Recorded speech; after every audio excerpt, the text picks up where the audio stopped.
Alright, so how's it going? Here we are discussing the most controversial thing in movies lately.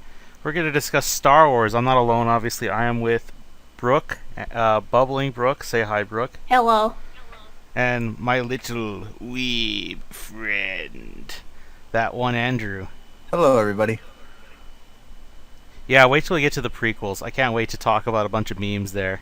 Yeah, it's gonna But be we're, meme galore for prequels, definitely. I mean, it's the one thing that it has over the other two trilogies. They'll never beat it. They will never beat it, and that's its blast processing. Now this is pod racing.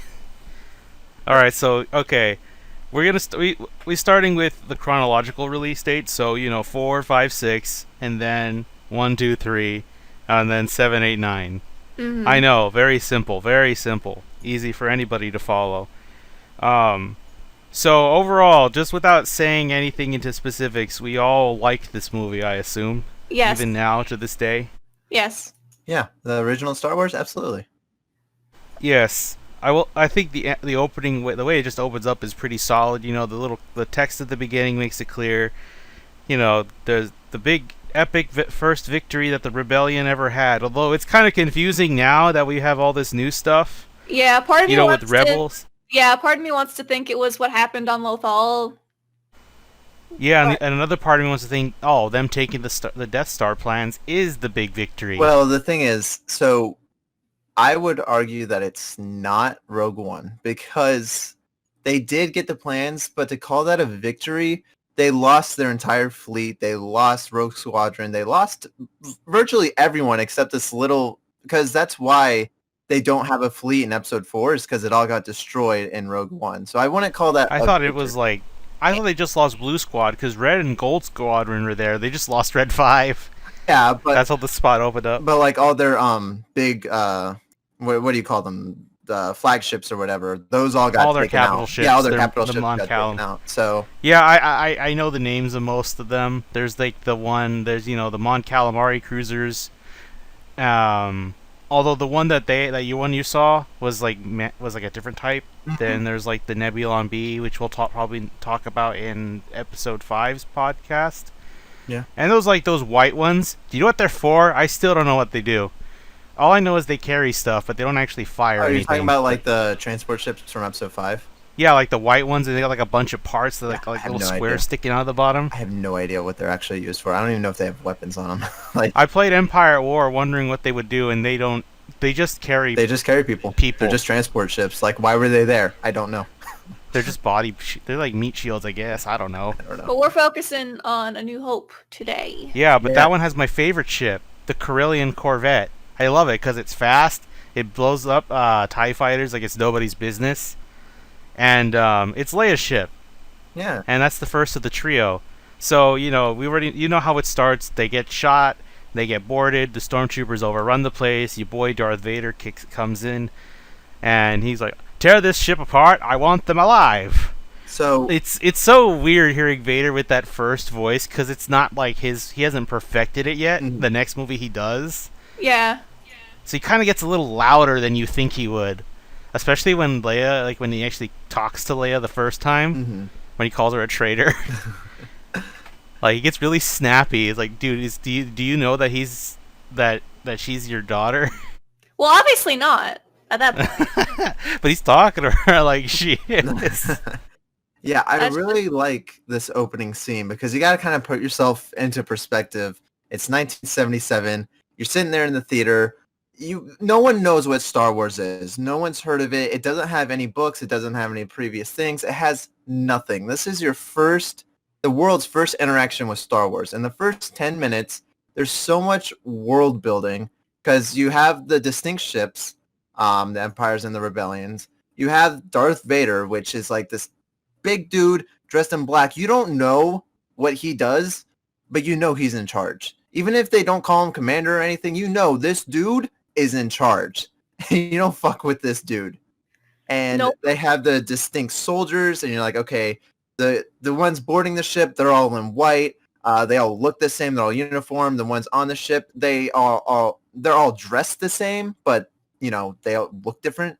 So There's so young, much. there's old. Yeah, there's young, there's old, there's all this, and there's so much just world building in the first 10 minutes of the movie, and it's really epic. The Yeah, only even when Leia's talking, she's like, I'm on a diplomatic mission. Yeah. Like, and he's like, no, I know what you've been doing. I know what you've been doing. And it's setting up that there's relationships, there's politics in this world. It's not just good versus bad. They're saying like you betrayed us, which means like, okay, so they were together in some way. Like, how does this universe work? Like, there's a lot that gets dropped in this first movie alone, and I had this thought the other day. It's what if this was just the only movie that we had? What if this was the only bit of Star Wars content that existed?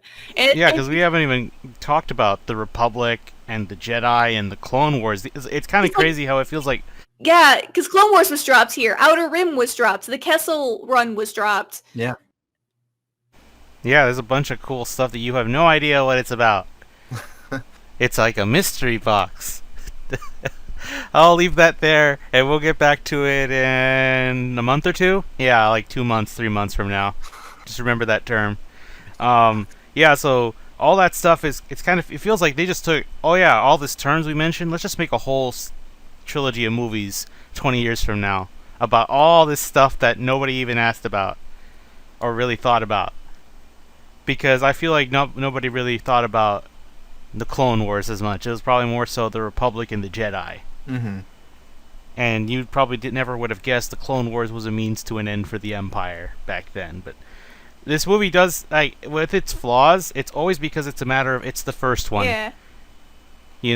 It's like, think of something like Pokemon. As much as we like Red and Blue, they've got their own charm, but they also got their heavy flaws. I'll say that, like, if we're going with the Pokemon comparison, that A New Hope stands out better, I think, compared to something like Red and Blue, because I still really enjoyed this film, and it's I guess the pinnacle Star Wars film has a certain connotation to it, but what I mean when I say that, I mean it as like, this is Star Wars, and like as what it's about, and just all the theming that's pretty consistent across the board. It's just like, it's your standard Star Wars film. I think it's a personal top 5 film compared to like all of the 9 core films that we are going to be talking about.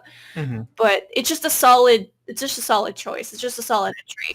Well, this is the first one you're expected to watch. Well, with all 3 trilogies, the first one has to really nail a good impression. And I think with each of them have something they excel in pretty well. And I think this one is just the natural storytelling and world building. Mm-hmm. Whereas the prequels have action-based, especially with the lightsaber combat, because that's the big emphasis of the prequels. Yeah. And the sequels, I want to say it was the sequels, I'd say, foundation of the characters. Is both. I think the sequels has a lot of world building that they're throwing in that first movie, along with the action pieces, like in Episode 1. Episode 7 really does excel in all the areas for a first Star Wars movie in a trilogy. That's because it's A New Hope again, but we're not there yet. Yeah. A New Hope HD. Yeah. This movie is... Speaking of HD, Andrew, you said you noticed some issues when you were watching this in like 4K. This movie? No, that was Episode 6. Although there are things. Okay. So there are a lot of versions of this movie, infamously. A lot of edits. Oh, I wonder whose fault that is. Inserted things. Just a lot of things changed around. And I watched the special edition because that's what they had on Apple, and I bought the movie on Apple.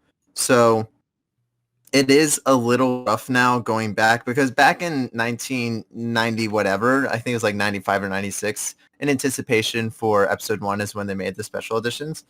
And, when it's on a CRT TV and it's 4:3 and it's grainy already, the CGI really mixes well with the just natural set. But when you're watching it on a 4K iPad, the CGI really sticks out, and it's like Jurassic Park level of bad, because we're getting too far ahead, but Jabba. Well, I was thinking of so we're on the ship, right? And they're like, find the plans and stuff. And we see Leia give the droids, these 2 droids, one's a gold one and one's a little one on wheels. Those are, of course, R2-D2 and C-3PO. She gives them the plans, and then they get launched out of an escape pod. And then there's the infamous made fun of scene of like we see the Imperial troop escape pod shootout, and they're like, "Oh, there's an escape pod, open fire!" And he's like, "No, wait, there's no life forms." It's like, that Family Guy thing made fun of that. It's like, what are we paid by the bullet? Like, why are we don't shoot it? Like, what do you mean? Well, honestly, yeah, and I do the budget. I mean, Tom? to me, that logic is there's no point. Yeah. I mean, there's no point in it, and I agree. Yeah, it's not a big thing. It's just kind of like it's a funny joke when you do like make that joke. I think it just shows a little more to like the Empire's arrogance. Like, I like to think that's what there's a general theme of these the Empire underestimating the rebellion. I mean, we haven't even gotten to the most arrogant guy in the film yet. But they crash land on a desert planet called Tatooine, which we will revisit so many times in this saga. Come back to this damn planet all the time. But after little after the droids crash land and wander around, that's when the Empire goes down there. And in the special edition, they had some troopers on these there's a specific name like there's for everything, but there's like these big. I think they're called Doombacks or something. Yeah, I think you're right. And they just really stick out because they're all CG, and they themselves don't stick out as much, but the people riding on them, because there's like real actors and then there's the CG actors back there, and it's like really noticeable. Like this is true. This I'm is not gonna deny. Yeah, this is rough. And then of course later when we get to Mos Eisley and we have the inserted like giant dinosaur and everything, which I do appreciate that they did add that stuff. I'm not one of those purists that's like, oh, I hate the special editions. I hate all the editions. I like what they did with Mos Eisley because it feels a lot like episode 1. It's not empty like it was in the original. It has life. There's like things going on. So I do appreciate that, but it does stick out a little bit. Yeah. I will say that I'm more of what? I was just gonna say I grew up with the special editions. That's just what I was raised on, so I never knew the originals. Me too. Yeah. So I never had the originals at first. If I wanted to watch those, I had to go to my brother's house. He had the VHS tapes when we were kids. The prequels are what I saw in the theaters, and so I was like, I'm a bit in the middle. I will say with all the changes they do, I'm more of a case-by-case basis. There are some changes I'm okay with. Like the one I like the most is the one that I called the Rogue Squadron edit, even though I know that came 5 years later. When the X-Wings and the Y-Wings approaching the Death Star, they redid that whole shot and CGI'd it. I just keep thinking of Rogue Squadron too, so I like that a lot. It really does like how this GameCube graphics. Yo, go play that game if you can Dude, find I have it. that game. I love that game. It's probably one of my now. favorite Star Wars games. Yes. Anyway, so yeah, look, sir, droids. Just picks up a metal piece. Like, look, droids. It's like, okay, we've got droids here. That's proof. I found some metal. It's proof that it's the droids. But either way, C-3PO and R2 get taken by the Jawas. Well, before that, so they don't have any destination. They just crash land and like, well, shit, what do we do now? And well, R2 has a destination. He just don't know R2's where like, it is. I want to go this way. And C-3PO's like, no, you idiot. We go this way. And R2's like, nah, man, I'm going this way. And we'll see this a lot. The kind of... it's funny. It's like a back and forth comedy sketch, but we don't hear what one person is saying. He's just beeping. They are a old married couple. You cannot convince me otherwise. No, they really are. Well, at least it's like, with the characters that you don't understand what they're saying, the other ones, like, they kind of, like, elaborate. It's like, like what? Little Timmy's trapped under the well. Like, they say what they say in their questions. That's exactly what they do. So at least you kind of get it, although I would have liked a version where you do know what R2's saying. Kind of like how if you play Wind Waker on a second run, you understand the ancient Hylian text. It's in English. Yeah, I would like to know what he's saying. But I do like just the way that they do it. But they split up, and then R2 gets captured by the Jawas. He's going through this it's like this cavernous thing. There's rock walls this side of him. It's kind of a scary shot, honestly. It's a really good shot because the sun's... It's like a small canyon. The sun's really going down, so there's a lot of reds and there's a lot of like mixing with the darks and stuff. and we just see these shadowy figures. And again, if this is the first time you're watching this, you're like, what the fuck is happening? I don't know what's going on. Like, is he about to get eaten? Is there a demon there? I don't know. And then we see this little thing pop out and like a high pitch, like, teeny thing. Like, what the hell? He just shoots him, and we see our little friend just fall down dead. We're like, did they just murder? Was that a drive-by on R2? But we find out. Yeah, I like how they made fun of that in the Family Guy version. Oh, I went on the wrong neighborhood. Something like that. We find out he isn't dead because we then tag along with C-3PO. And this whole desert walking scene, it isn't long. It's probably 10, 15 minutes long between like cutting back and forth because we're still cutting back with the Empire, and they're talking about like, oh, well, escape pod launched. We got to go find them and things like that. And then it's cutting back to the droids. It's only like 15 minutes long, but I think this is the first place where we kind of disagree on things. I feel like it's a little dragged on.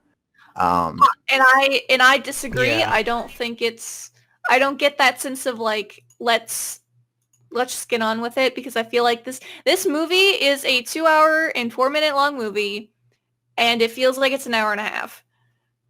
And I just, It feels like 2 hours for me. It feels well paced to me. I just don't find any of the slow moments to really be all that slow, because it never feels like it lingers for too long.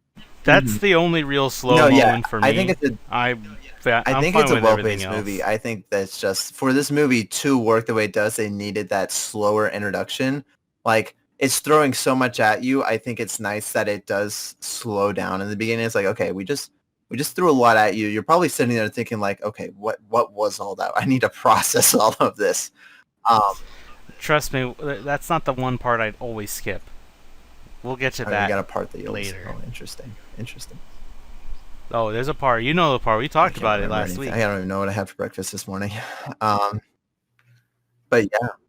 C-3PO eventually finds the same crawler that took R2 by pure chance, because even in the galaxy, it's still a small world. Especially in Star Wars. Yep. Yeah. It feels like you would think in a big-ass galaxy, it's like, oh, hey, you find your friend from high school, pretty much. Like, it's nothing. Except when the plot makes it like, oh, where is he? I can't find him. Where did they go? That only when it's convenient is it hard to find them. But yeah. Anyway, they find a cellar, and guess who comes in? The next of the big trio, my boy, Luke Skywalker. Yes. So C-3PO gets on the crawler, and he's just kind of chilling. And then he's like, oh, shit, R2, you're here. It's like, hey, what's up, dude? So they're reunited. They're separated for a good 10 seconds, maybe 15. And then, yeah, these Jawas, they are sellers. They are entrepreneurs. And they go around to homesteads and towns and sell droids. So they go into the Lars homestead, which is accompanied by our boy Luke Skywalker. Yeah, Luke. That's the first introduction to Luke, is we hear Luke, and he just kind of pops up. This little, he's so 70s, like the blonde hair, he's like all prettied up, like he's kind of, yeah, like he's not like now. Every hero now has to be like bristle and tough and rough, you know, but not him. Luke's he's just a little farm boy. He's like, hey guys, well, I gotta find a droid. And I like this next scene where they had to buy, when they're buying the droids, because they almost get separated again. They almost leave R2 out. Yeah. Yeah, but the red one. R5. R5, yeah. Okay, on rewatching, I don't know why, but I thought R2 purposely fucked him up or something. Because I think you, for a moment, you see R2 get close with the R5 unit, and then it cuts away. So like, did he fuck with? I thought after that happened, like, wait a second, did R2 purposely mess him up to make sure he gets sold with C-3PO? I mean, you're not gonna leave your husband behind. Come on. R2 is a little. He's a little shit. I think he's smart, and like that is, if that's not confirmed, if that's like, it just coincidentally broke. You know, there's that whole thing that R2 is the only character that remembers everything that's happened in the whole because franchise. he's never been reformatted. Yeah. Well, as far as we're aware, we don't know if he has. I mean, in episode 3, just to go off for go on a little tangent for a second, they do say like wipe the protocol droid's memory, but they don't say anything about the Astrobot. So that kind of confirms that like, hey, R2 he's got everything. Yeah, it's just that we don't know if anything happened It's between true, the yeah, movies. I mean, there's still. Yeah, that's why I'm saying like it's likely. I'm just saying it's probably likely, but I'm not 100%. I can't be 100%. Yeah. But either way, R2 has always been a little shit since he got into the story since episode 1, and here it's kind of further proof of that, or your first reminder if you're Regardless watching this of movie what first. R2 did, R5 just absolutely gets fucked. He just explodes for no reason.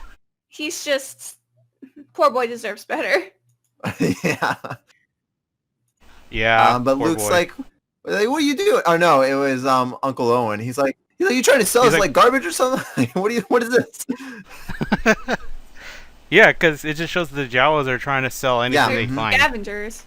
But C-3PO then is like, hey Luke, yo, see that little blue one right there? I can vouch for him. He's kind of a dick, but he's good. He's a hard worker. He's capable. Yeah, he's capable. And they're like, hey Uncle Owen, what about this one? And he's like, what about the blue one? It's like, okay, we'll take him. So the droids are still together and they're on Luke's homestead. Now, there is a fun fact I want to throw into this. Just because this is something someone mentioned to me, which I found comical. I don't know if it's on purpose either, but in episode 1, when we first get to the homestead, the Skywalker Ranch, or whatever you want to call it, there's apparently a line where Aunt Beru, that's her name, right? She tells Owen, like, hey, could you, like, and finish that ceiling or something? And he's like, yeah, I'll get on it. And then in episode 4, if you see the shot where it shows the ceiling's still not done. I thought that was really funny. So all the way from Attack of the Clones, she told him to do that, he never did it. Like, that whole time. I was just... It's okay, it's for the benefit, because how else would she have been like, Luke? He wouldn't have caught that if the roof was sealed. And then we have a little more world building too. When we're in here, we see like they're moisture farmers, so they farm water, which is interesting. Yeah, because it's like this planet should be barren. It's kind of like a wonder why people are even here. But I mean, like, it's Star Wars. They'll find exactly. It's like, on. Why do we live on a desert planet? I don't fucking know. Like you find out as you go through these movies, like, God damn, people will live anywhere to get away from the Empire. True. But then we have the infamous blue milk as well. The blue. Although I like the line, I was gonna go to Tashi Station to pick up some power converters, because he says it all like a whiny little kid. He's kind of whiny in this movie, honestly. He's like, not that. Oh yeah, because he's just a farm boy. He's not that bad. If he's not. Well, this is just the what do they call that? The coming. Yeah, he's not that bad. It's just compared to 5 and 6, where he's not like that. You just kind of notice it a little more. Like, man, he's just kind of. I find it more funny. I'm not dogging on him. I just find it funny how he sounds all whiny in this one. Have you guys seen the deleted scenes for this movie? I have not seen the deleted scenes. I do know about the hat though. The hat. It's bucket hat. Are you kidding me? Yeah. So there's a deleted scene that I think happens right before this scene. And it's Luke. He goes to like just this little outpost. I don't know. It's just in the middle of nowhere because that's where everything is. I wonder if that's Tashi Station. It might be. But he's talking. He goes there, and his friend, who's his friend? Is it Biggs that he meets later in the movie? Biggs is his friend that he meets up later, and and dies in the. Yeah, so it's Biggs that he see in the deleted scene. He goes there and he's like, "Hey, Biggs, it's been a while," and they talk and meet up. And this is where we learn that's like Biggs says, "I'm going to join the rebellion." And he's like, "What? You're going to join the rebellion?" And also we see he like looks through a telescope or something and can see the battle happening in space. So it's a little like out of order. I think it's a cool scene. I understand why they cut it, but if you ever get the chance, just hop onto YouTube and watch that scene. It's always cool to see a little more Star Wars. You talk about a bucket thing. I think that's why they call stormtroopers bucket heads now. I think now I get the joke. I mean, his hat that he wears is not. No, but there's like some terms that's been used a lot in like some games and other EU stuff. Like they'll call stormtroopers bucket heads, ATSTs. You know, the two-legged walkers. Chicken They call them walkers. chicken walkers because of Yeah. how they walk. Which is like, okay, are there chickens in your world? Because I would love to know. There's chickens in your world. They're based off of our T-Rexes. I mean, T-Rexes got fucked over in the Earth's biggest balance patch. Balance patch. The Great. they really Dying. got. They really It's got. like, okay, nerfed. T-Rexes, you don't go fully extinct, like, but you're gonna become chickens, aka the most fodderable animal on the planet, and humans will harvest you for generations. Get fucked. Okay, but anyway, yeah, that Out of Order, I totally get why they didn't do that, because they kind of wanted to focus one character at a time. Because you notice when each character gets introduced, you get a good idea of how they are. Leia's is at first a shorter time, but you get how she is. She's trying to do whatever it takes to go against the Empire, even letting herself get captured, just to give R2 enough time to get out to go find Yeah, Obi-Wan. She knows. And then, of course, you hear more Because from she her knows when they cut it's not a between twin. My scenes. notes, as I quote, I fucking love Princess Leia. That's what I wrote down. I love Leia too. To me, it's her or among the movies, I like Padme a little more. That's just my Natalie Portman bias. But I love Leia. I'm not gonna slander. I'm not gonna I slander love Miss Leia. Fisher. I don't love what they did with her character as the series progresses. I still think I will need to rewatch the movies after this, but I still think that even though George Lucas never made her not wear a bra the whole time, no bras, no underwear in space, stupid. Mhm. Yeah. I still think she's a strong character throughout all of it, despite what she gets put through. Especially since like when we get to in episode 6, she goes in to try and free Han, but then gets captured. But it's Jabba later. Yeah, She just like needed an opening. That's with all her she hand. needed. Yeah, no, it's awesome. But then I feel like after that, she's just kind of like with Han. I know she gets separated there for a second, but I don't know. I feel like they didn't really boost her up as her own character because, Luke goes off and does his own thing and Han goes off and does his own thing. Leia kind of is always like needing help. They always kind of put her in a position where someone has to help her out to do something when she gets... Yeah, that's Oh, more on anyway, them that's what than I'm saying. her. It's like, it's not on her at all. I think her as a character is great, but the way that they like handle her, it's like, come on, guys. Like, this is Leia. She doesn't need help from this little teddy bear, like, when getting separated from her group in episode 6. Like, she can fucking figure it out herself. Like, come on. Those teddy bears killed the Oh, I know. Empire. It's true though. Anyway, Okay, but so back to Tatooine. R2 escapes. Yeah, so Once we're they get here- that the Yeah, so message they're plate. here a little bit, and they have these like the Jawas installed like these, like, I guess they're anti-theft trackers on them or something. And C-3PO takes a oil bath, which is weird, but he does that. And Luke's over here, and he's just like fucking going at it with the screwdriver. I don't think this is the proper way to dismantle it, but Luke's like, I don't give a shit. I'm a mechanic. I think I'm just gonna back it off. I think he's cleaning him. Well, he was cleaning him, yeah. But then he like was like trying to get that thing off. I thought, wasn't there like a little thing on him or something? Or Restraining yeah, bolt. That's what. Yeah, Yeah, that's what they use to keep a droid. yeah, from and he was going just trying to AWOL. fucking pry it off, rip it off. R2 fucking bamboozles He him. does. He baits him. Like, you break this, I'll show you the message. Yeah.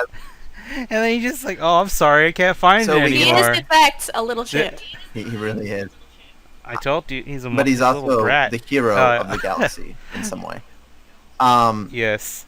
So yeah, he goes AWOL the next. Well, we hear like, the message overnight. saying, "Help me, Obi-Wan Kenobi. You're my only hope." And it's just replaying, like, "Help me, Obi-Wan Kenobi. You're my only hope." And yeah, you're right. He's like, "I can play the message if you take the bolt off." And he's like, "Okay." And he takes the bolt off, and then it goes away. And he's like, "I don't know what happened. What message? What are you talking about? There's no message." Like, and this is where we hear about old Ben, because Luke mentions, he says, "Oh, I wonder if he's talking about old Ben." And again, we have not seen this character. We have not heard of this character, but already we know that there's this person that lives somewhere in the mountains that goes by 2 names, and he is somehow important to this rebellion. And already it is world building some more. It is saying there's this man that later we find out fought in the Clone Wars, went by Obi-Wan. Something happened. He is now old Ben, and he lives in the mountains away from everyone. He doesn't talk to anyone. And somehow he's worth sacrificing a whole ship just to find him and get him on board. Yeah, so Who is this man? we just know that he is important. Yeah, 'cause remember, Leia says don't go back for her. She's more like go find my father, show my father the plans. She's willing to sacrifice herself just to make sure that Obi-Wan gets the message and gets to go help the rebellion. Which again, that just contributes to more of Leia's good nature and her badassness. She's like, oh yeah, but we won't see the real badass side till later in Act 2, because this is Act 1. Star Wars is good at setting up some acts, like a general conflict gets resolved and then onto the bigger one. This builds up to the biggest part of the whole story naturally, but that's just what basic filming is now that I think about it. Anyway, they go to the mountains. And Luke's like, no, they find him, and he says, hey, get back, there could be some Tusken Raiders out here at this time of day. And he's right. He sees some banthas, but he gets ambushed. But of course, there's that. Then this is the edit. This is a change I don't like. This is more recent years. In recent years, there was another change. Are you talking about the Scream? Yeah. It's so dumb. Thank God Mando kept the original Scream for the Krayt Dragon, because that one is a little more menacing, but the one they replaced it with... Is that what that was supposed to be? It just sounds like a guy doing the ugliest Because that was just Obi-Wan doing some impersonation thing, and it was just like, what the fuck? Because at the beginning it is just like, or something.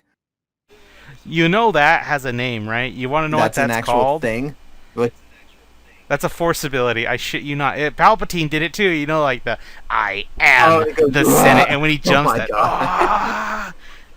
it's called Force Shout. It's Force Fusroda. I'm not lying. It's something like that. I think it is called the Force Shout. It's meant to cause intimidation. Well, I'll be honest. It intimidates me every time. It intimidates me so much I don't want to ever hear it again. The Sheev Scream. I love the Sheev Scream. Job. Just wait till you get to the prequels, man. A lot of stuff in there is so memeable. Very memeable. But anyway, yeah, the Tusken Raiders run away. Although there's a the cool thing is the prequels might give another reason why they're afraid of him. That's for a while later. Anyway, you get your boy Alec Guinness. God rest his soul. Infamously. Hello there. Infamously hated Star Wars. Hated it. Alec Guinness took this role, and it's because he did movies before this. He was a well-known actor, and he was a pretty serious actor and stuff. But after Star Wars released, everyone just called him Obi-Wan, and that's all he was known for. And because of that, he hated Star Wars so much that they had to fight to get him back in Episode 5 and 6. And his family line still gets royalties to this day. They do. Yeah, but he infamously was when asked about Star Wars and talked about it, he was like, I don't like it. He's like, come on guys, I'm in so many other things. I've done so much better work. He's like, that movie kind of sucks. There's talk about my other things. No, Obi-Wan. He's like, oh my god. Oh, there's a similar story to that with a certain anime with its ending music that they take from the West. Oh, really? Is it? Yes, the guys that sung Roundabout. The singer hates JoJo fans because that's all they know his song for. It's I am not the JoJo guy. I have other songs, and he does. He's got Owner of a Lonely Heart. JoJo fans sleep on Yes as a band. They do. I remember I've heard this guy before, and I remembered how, because of GTA. Not just 5. GTA 5 has Roundabout, but GTA Vice City has another song of theirs on there. And I remember then of course I heard Owner of a Lonely Heart on my own. Thank you for YouTube Music for realizing. Let me just feed you a bunch of Yes and classic rock. Anyway, yeah. So yeah, I totally see where that's coming from, because you see other actors or in some case music artists like, my song does not belong to this thing. I have other things, you know. It's like how Gangsta's Paradise got associated with the Sonic movie, the bad Sonic God. trailer. Oh yeah, you know the one I'm talking about, right? Oh, I know. Terrible.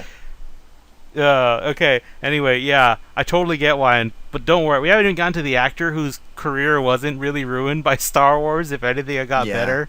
Yeah, Anyway, Alec Guinness, so Obi-Wan, Old Ben. This is a big exposition dump. Obi-Wan is just a big context dump Again, about the world it is in just the past. more world building. We've already talked about everything about how George Lucas builds this world, and he's like doing all these things, and some are subtle and some are in your face, and then we get this huge dump of, well, okay, let me tell you what. I'm a space wizard. Also, here's this sword, but it's made of light, and it'll cut anything. Also, there's this Clone Wars thing. What is that?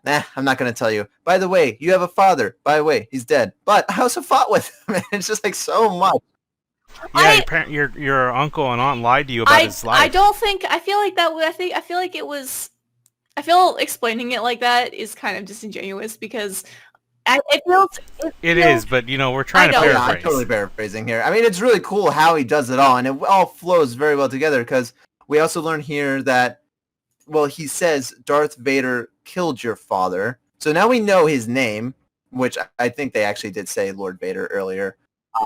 Yeah, like Lord but Vader. Now we have personal connection between Luke and Vader, even though they never really face off in this movie, which is interesting. Goes back to more like they kind of had like the end with the trench run. Yeah, with the trench run. But even then, it's like their face. Luke doesn't know who it is. I'm sure he feels it in the Force. Like, there's probably some behind me. Like he's like, the Force is strong with this one. But yeah, it's so interesting. And one of the things about Episode 4 is that there's conflicting reports that say, well, when they made it, it was supposed to only be one movie and that's it. They didn't know that they're going to make sequels. But then other people say, like George Lucas will say, like, oh no, I had a trilogy plan. Like, this was all planned and stuff like that.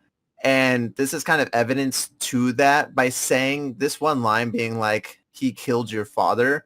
It's like, why would you tell us that when we don't even really have these two people face off against each other unless you're building to something greater, you know? I think George to himself basically had these cards only like where he could see them. He didn't show them to everybody. He showed everybody other cards, but he kept others to himself. If that makes sense. You know that term, like keep the cards to the chest. Yeah, like I think he kept like those ideas to himself and waited till after this, just in case this didn't pan out. Which, you know, you had to be prepared for that as a filmmaker, especially one that's like that doesn't have any real credibility at that point in time. They didn't really have anything before this. Yeah. So either way, so after that, Luke's going on his way back, but on the he kind of rejects the call to take action. You know, he's telling you need to become a Jedi. Like, come with me to Alderaan. I'll teach you the ways of the Force. Oh yeah. But he's like, no, because he wants to leave, but he has R2 commitments. Plays the whole message now, where we learn about okay, there's the secret plans and all that stuff, and you need to go to my father and talk to him about it with the Rebel Alliance, stuff like that. Yeah. Yeah, and he wants to go. It's not like he doesn't want to. It's just that this is more to Luke's like a character, that he is honorable in terms of going to his commitments, because he did promise his uncle. He wanted to leave now, but because they said, "Oh, next year," it's like, okay, fine. Like, as much as he wants to go, he still wants to honor his commitment. Yeah, I respect that. But of course, on the way back, trouble comes home. They find the Jawas first, and they're like, "Gosh." There's a line here that just makes it so ironic afterwards. You know what the line, like, these shots are too good to be from Tusken Raiders. Yeah. Only a stormtrooper. Yeah. Yeah. Well, contradiction. I do love the joke that whenever people wear those things, like, I can't see in these things. It's not just like Luke says it or Han says it, but also in Rebels, Rex says I can't see. Kanan says he can't see in the helmet. Everybody can't see in the helmet. Yeah. That's like the excuse as to why they suck. I like to think that's what it is at least, but yeah. Anyway, Luke hurries home, and have you guys ever heard the About theory Boba that Fett, yeah. Boba Fett was the one that Because burned them? they're all I think they're so. burnt because they're burnt bodies, and it's like troopers don't use flamethrowers, which there are flamethrower troopers, but like we don't see any evidence of that in this movie at all. You don't need a flamethrower for that.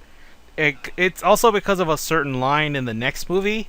That he says like no yeah, disintegrations. like no disintegrations this time or something. Mm-hmm. Yeah. That's the theory. Of course, it's just a theory, a game theory. No. But nobody knows. We don't talk about pathometric in this house. If you want me to go on a 40-minute I accept all slander 40-minute though. tangent about that guy, but no, we're sticking to Star Wars. Trust me, all his Star Wars theories Yeah. are funny. I don't think he got any of them right. No, wait, I think he only got one thing right, but that's just because I think it was Rise of Skywalker. Either way, I do buy into that theory though, that it was the Fett that burned them up, because it's like what. because he's there. It's on He is on Tatooine, and Tatooine it's when it like, happens. Why else? And I don't know if that was like a thing where that wasn't intentional, but they're like, we want to show that they died, but we don't want to have their lifeless bodies laying here because that's a little morbid. It kind of makes Yeah, it it's like, worse. this is a kid movie. It's obviously made for adults too, but the target audience is like adolescents to teens. At least back in 1977 it was. So what's worse, two black skeletons that are implied to be his aunt and uncle, or actually having the fucking lifeless bodies right there? It's like, let's put some skeletons there instead and be like, hey, they're dead. See, skeletons. Yes, and now Luke has no ties, and he can yeah. go. He's Yeah. got the resolve to go, and then, they go to Mos Eisley and they have that shot where they see the city. You will never find a more wretched hive of scum and villainy Which on is this just a planet. good Something like line. that. It is such a good line. This movie has a lot of good one-liners. I mean, you can make a whole soundboard with Vader alone This in this movie, let alone the other two. And there are soundboards with This them. movie is so weird when it comes to the writing. Because Yeah, Mos Eisley, as you mentioned earlier, was like they added more life to it in Yeah. the special editions. I'm okay with it. Oh, they did add a reference to my boy Dash Rendar and the Outrider. I showed Brooke what it looks like. She's seen good. the ship now. Andrew, you've played Shadows of the I played Empire. that. You know. The- I have a as we get into Mos Eisley and everything like that. I have a question because, like I said, I grew up with the special editions, and I never got the rage over the Han shot first thing, whereas him just moving his head off to the side and then shooting Greedo to murk him. Okay, So much I will tell you cooler. why everybody says that. I will tell you why everybody prefers Han shooting first. Because it shows how little he... basically, it just shows that he doesn't fucking really care. Because he just kills the guy that's trying to bring him in. But the He shot him exact same first. thing He does- happens. It's just they shoot at the same time. He blocks the shot, which I think just further shows how cool he's supposed to be as a character. Yeah. I will say that the little head tilt thing to the moves it to the right like it's what is love. the old meme where the guys in the car Yeah. shaking their heads. Like there's actually I remember back in the day there was a video with that looping and that song playing because the edit just looks so jarring. I think for me I just think that the edit looks so obvious that it There are it a doesn't- couple of funky edits, like when the lightsabers are ignited. Uh-huh. Oh yeah, they fixed that a long But time even- ago though. Even So now, you it don't have to still worry about looks like a little rough. It's still a little janky. I watched it on Disney Plus, and yeah, the igniting the lightsabers. Oh, it's a little bit janky. Oh, it was much worse in the past. I don't know if you know this. There's a couple frames where like the lightsaber colors turn off, and you could see the sticks.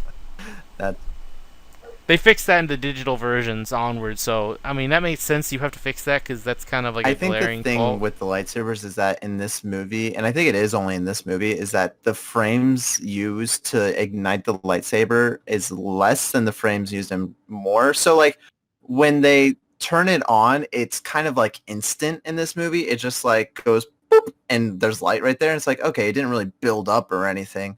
And then later movies, we kind of see it like when they ignite it, it's still fast, but we see that build all the way up. Vader's is the only one that comes out like Vader's super slow. and I think that's like, again, just good, not world building, like setting a mood. Like good good cinematography. cinematography. Like, he's big, he's very slow, but he's very powerful, intimidating. Like, I'm gonna slowly take this out because I'm gonna fuck you up. I mean, Anakin has always been about the isn't it by this? so. Mhm. Yeah, I think this is the point where like they have that meeting, which is also more world building for the Empire. Because remember, the first time we see Vader, he outright breaks Captain Antilles' neck with his hands. He's not using the Force yet. They hide that, and I think that was a good intentional thing, not showing his Force powers right then and there until Obi-Wan just said that he killed Anakin, another Jedi, so he has to be like a Force user like Which him. we still haven't seen. I mean, even then, when he mentions that, aside from the shout, I guess, which is a Force power, we haven't seen any Force powers at all. Yeah, so they come in and it's like, okay, so they're talking about, if the rebels get those plans, they might find a flaw, and then this other guy's like, this battle station is the ultimate power in the universe. Vader walks in with Tarkin and he says, like, don't be too proud of this technological terror you constructed. The ability to destroy a planet is insignificant next to the power of the Force. Of course, the guy calls him out, like, don't try to fool us with your sorcerer's ways, Lord Vader. And he calls him like the last remnants of that old religion, which makes it sound like this is hundreds of years ago, but it's only 20 years. And then Vader busts out the good old Force choke, classic dark side ability, and I love it. Dark side has the cool powers. You don't even really know what's happening when you're first watching this. You're like, this dude just stops talking for a second. You're like, you're like, oh. Yeah, he's choking him out without even touching him. Andrew, this must be the work of an enemy stand. Anyway, but it also shows Tarkin's power, because Tarkin clearly does not look as strong as compared to Vader, but he tells him, like, enough of this, Vader, release him. And Vader obeys him.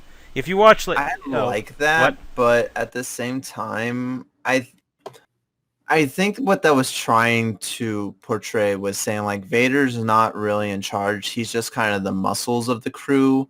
He doesn't really have power. He is like the remnants of the Jedi, where he's going out and he is, like, he's their brute. He's their guy that they need something done. You send Vader in to do it. Yeah, because like Palpatine won't go, but he'll send a guy who's just as threatening as him. He's not in this movie. He's just mentioned once. Like the Emperor has dissolved. We don't know. Yeah, this is what they talk about with the Republic. Like the last pieces of it are gone. But we don't even know that Vader is the Emperor's right-hand person at this point. Like, they don't mention that. So I think what this scene is trying to say is that Vader's not in charge of anything. He's the assassin or whatever. Like, he's the enforcer. Yeah, he doesn't really have power here, which later on we see they do give him power. They give him his own fucking ship that's massive. Yeah.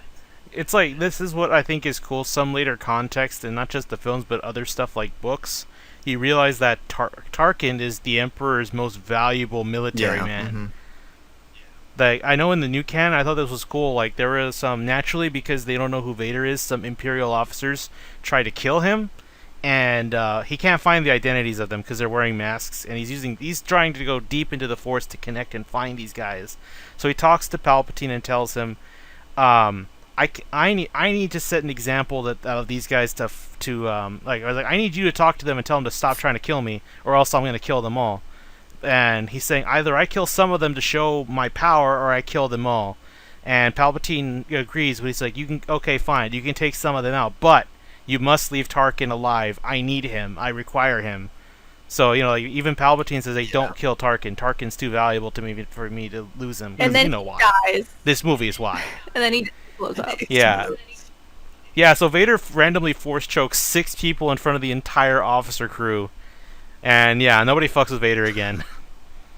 But yeah, that's just other extra content I think it's really cool. The Vader comics are really cool. But anyway, yeah, Vader is not as strong in terms of he's brutally strong, but he has someone to answer to. Even he has someone he has to answer to. Yeah. All that power, and he's still powerless. That's just how the dark side's supposed to be. Because you see, like, you look at how, like, the Death Star is built. It's all cold, silver, metallic. That's just the themes of the Yeah. Empire. High tech, and yet it's devoid of all personality. It's all strict, rigid, and if you don't follow the rules, you're probably going to die. Especially if you disobey Vader. But that's not till Empire. Yeah, that's right. He's fucking dropping people. Fly. So yeah, they cut you. Okay, now we cut to the cantina. Everybody likes the we cantina, mentioned right? the Han scene, but before that happens, they are looking for a ship because or old Ben, he is powerful with the Force and he's wise and he's old, but he's kind of broke, you know. He doesn't really have any money. They sold the speeder and they got a little money from it, but not a lot. And they're like, "Shit, I don't got a ship." There's that guy, like the alien and that dude Yeah, with the ugly so face. they You know, the go one into that's this cantina and they say like, "No droids allowed. Racism exists in Star Wars. Everybody, woo." Um, but so they wait outside. And they're just like, "Hey, I know you're being chased by the Empire, but just wait out here. It's fine. You know, go somewhere." They're like, "Okay." And Luke does what any young strapping bastard would do. He heads right to the bar, and he's like, "I want a drink or whatever." And these two guys walk up. They have names. Do you know their names? I forget their names, but they do Yeah, have they names. have names, but they're like, "Hey, I don't like your face." And he's like, "I'm sorry." Or like, "My friend doesn't like your face." He's like, "I'm sorry." He's like, he doesn't like you. Like, yeah. I don't like you either. And he's like, we're wanted men. I've got the death penalty on 12 systems. It It's is like, like, okay, I'll man. watch He's my- just, he's just like, trying to I'll watch enjoy his drink. myself, and he was like, "You'll be dead." It's like, what are these guys fucking And issues?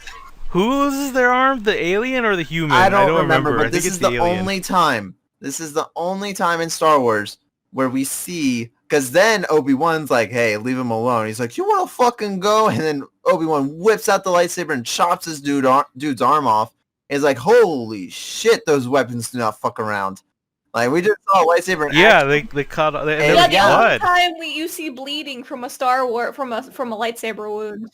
Yeah. They kind of retcon that because like, the blade's so hot, it pretty much just burns the cut Well, they also in probably place. thought, like, you know, once we start, if we wanted to have these, like, lightsabers actually chopping a lot of people, like, could you imagine on episode 6 on the barge when Luke's, like slicing down people and there's blood spewing everywhere? Get used to it. This is a trend. Every film until the sequels, somebody loses a limb or gets Yeah. cut in two. Even... Someone, always one person, loses a limb. Yep. But they do that, Uh, and then the band is just like, play the same song, bum bum bum bum ba bum, and that is one thing that we haven't mentioned yet, which I feel like we should. It's Is- called Jizz! Brooke, you were the last person I ever wanted to hear say that. That's what the music's called! George Well- Lucas? Yeah, and you don't want to know, Andrew. What are they called? What is the Well, group? not them. I was gonna say the music in this movie is fucking fantastic, but if you want to, if Yeah, you it's want to John go to Williams. that, that's Yeah. fine. But I was gonna John say, Williams is excellent as always. yeah, as all. Well, I mean, back in Brooke. 1977, it wasn't as always. I mean, he was still good, but like, this is kind of like the big thing. And we have the opening theme, which is fantastic, and then we have Vader's theme, and it's just like Luke's theme is great. We heard that one, and then we have the Cantina theme. Like, all these themes, I think, just kind of make the whole movie more memorable and more fun and better. But yeah, they're like, whatever. Dude got his arm chopped off. It doesn't really fucking matter. Play the music. And then we see. Don't you know what the band's I don't wanna called? say it. The band is called Avar Orbus and his Galactic Jizz Whalers. George Lucas should not be allowed. Oh, it's so bad. Hindsight's a bitch. Oh man, you know he did that just to make fun of people. Oh, it's so bad. But we see Han Solo over there, and he's like talking to this one dude, this alien man. He's like, "Hey, Jabba, now more world building. We got Jabba. We got bounty hunters in this world now." And he's like, "There's a price on your head. You drop the cargo." And he's like, "I was getting boarded by the Empire. That's what you do. You drop the cargo or whatever. Like, I don't know. He's making excuses. We're saying like, okay, this dude, he works for these people and he's had ties with the Empire too. Not good ones. He is against the Empire. He's not a rebel, but he is definitely against them. So they talk, and he's like, dead or alive, blah, blah, blah. And I don't know, it's like something like, see you in hell. I don't remember. But then we have the scene where they shoot. Who shoots first? Doesn't really fucking matter. It doesn't fucking matter. I've never been a part of that argument. Doesn't matter who shot first. All that matters is Greedo died. And Han is like, sorry about the mess. Drops coin or something. It's fucking badass. The credits. Yeah, the credits.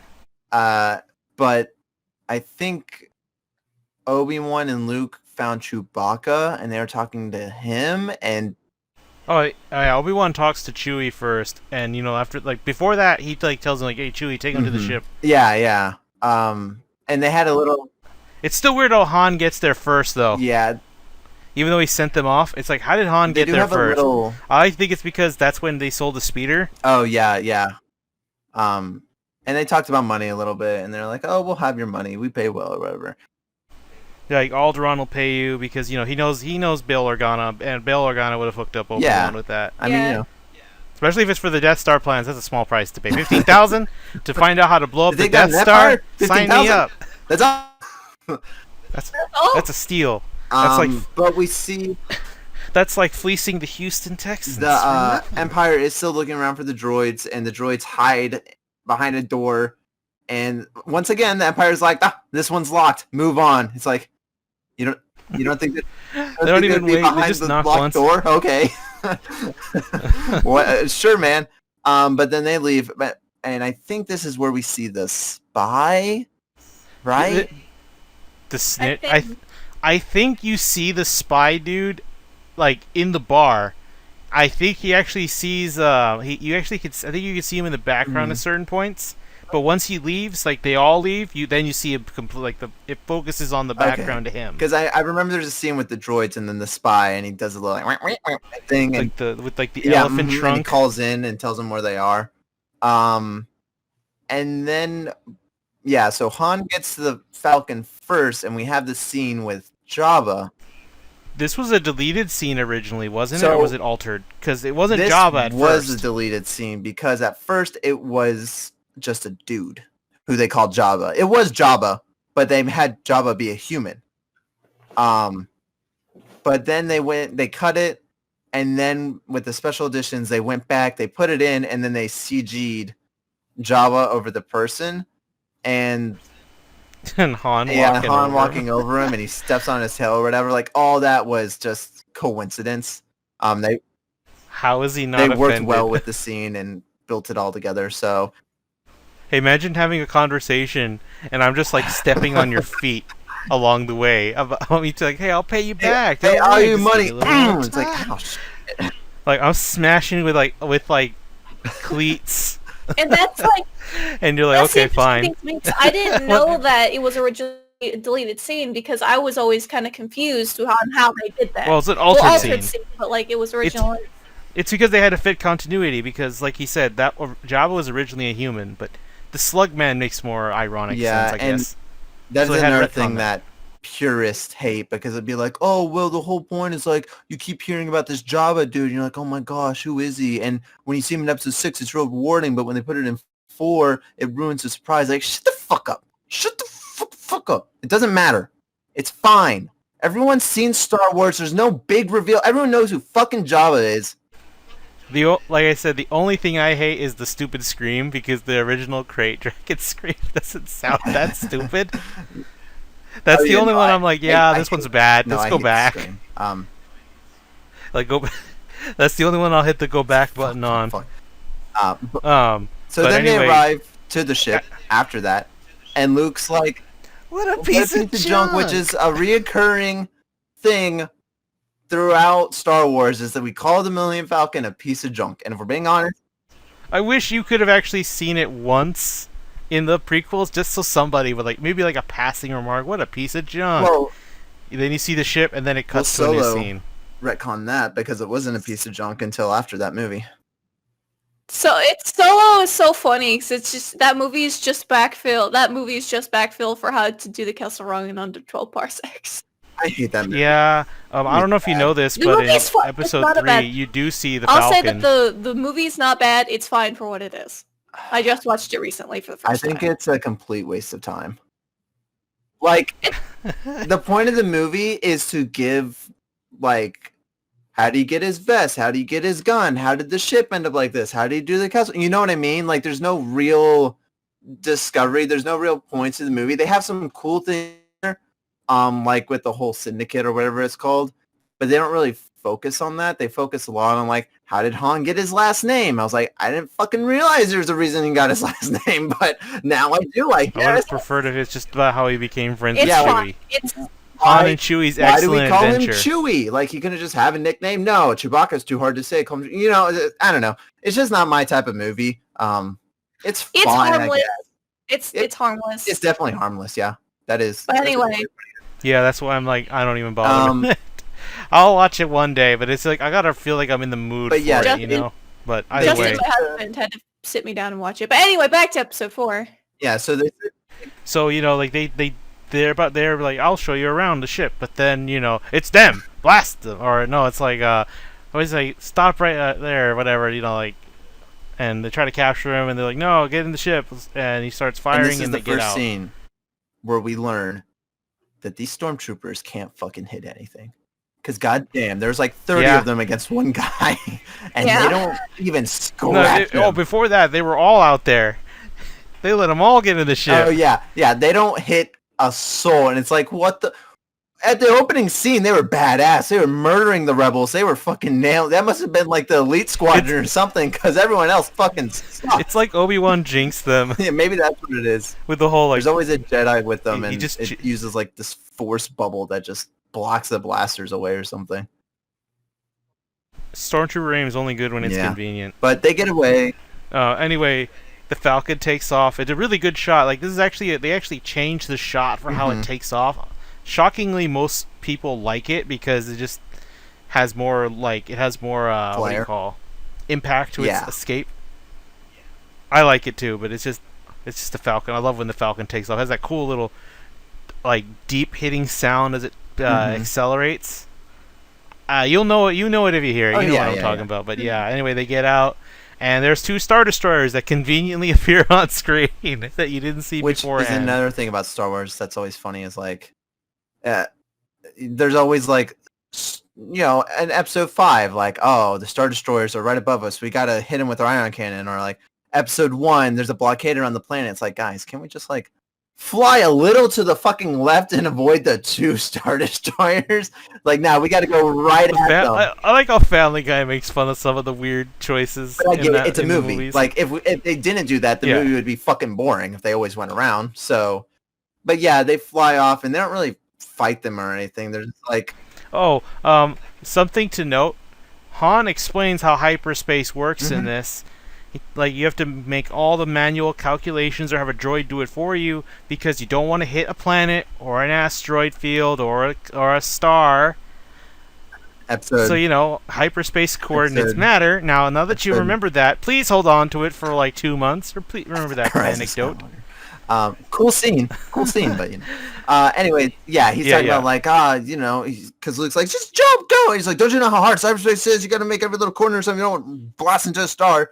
And then he does the thing where he pushes forward, and we see the blues, and it fucking goes zoom, and it's really fucking cool. And I imagine Very cool. anyone that was in that theater in 1977 watching this had their minds melted when that happened. Yeah, it's because all you know is that it's apparently faster than light travel.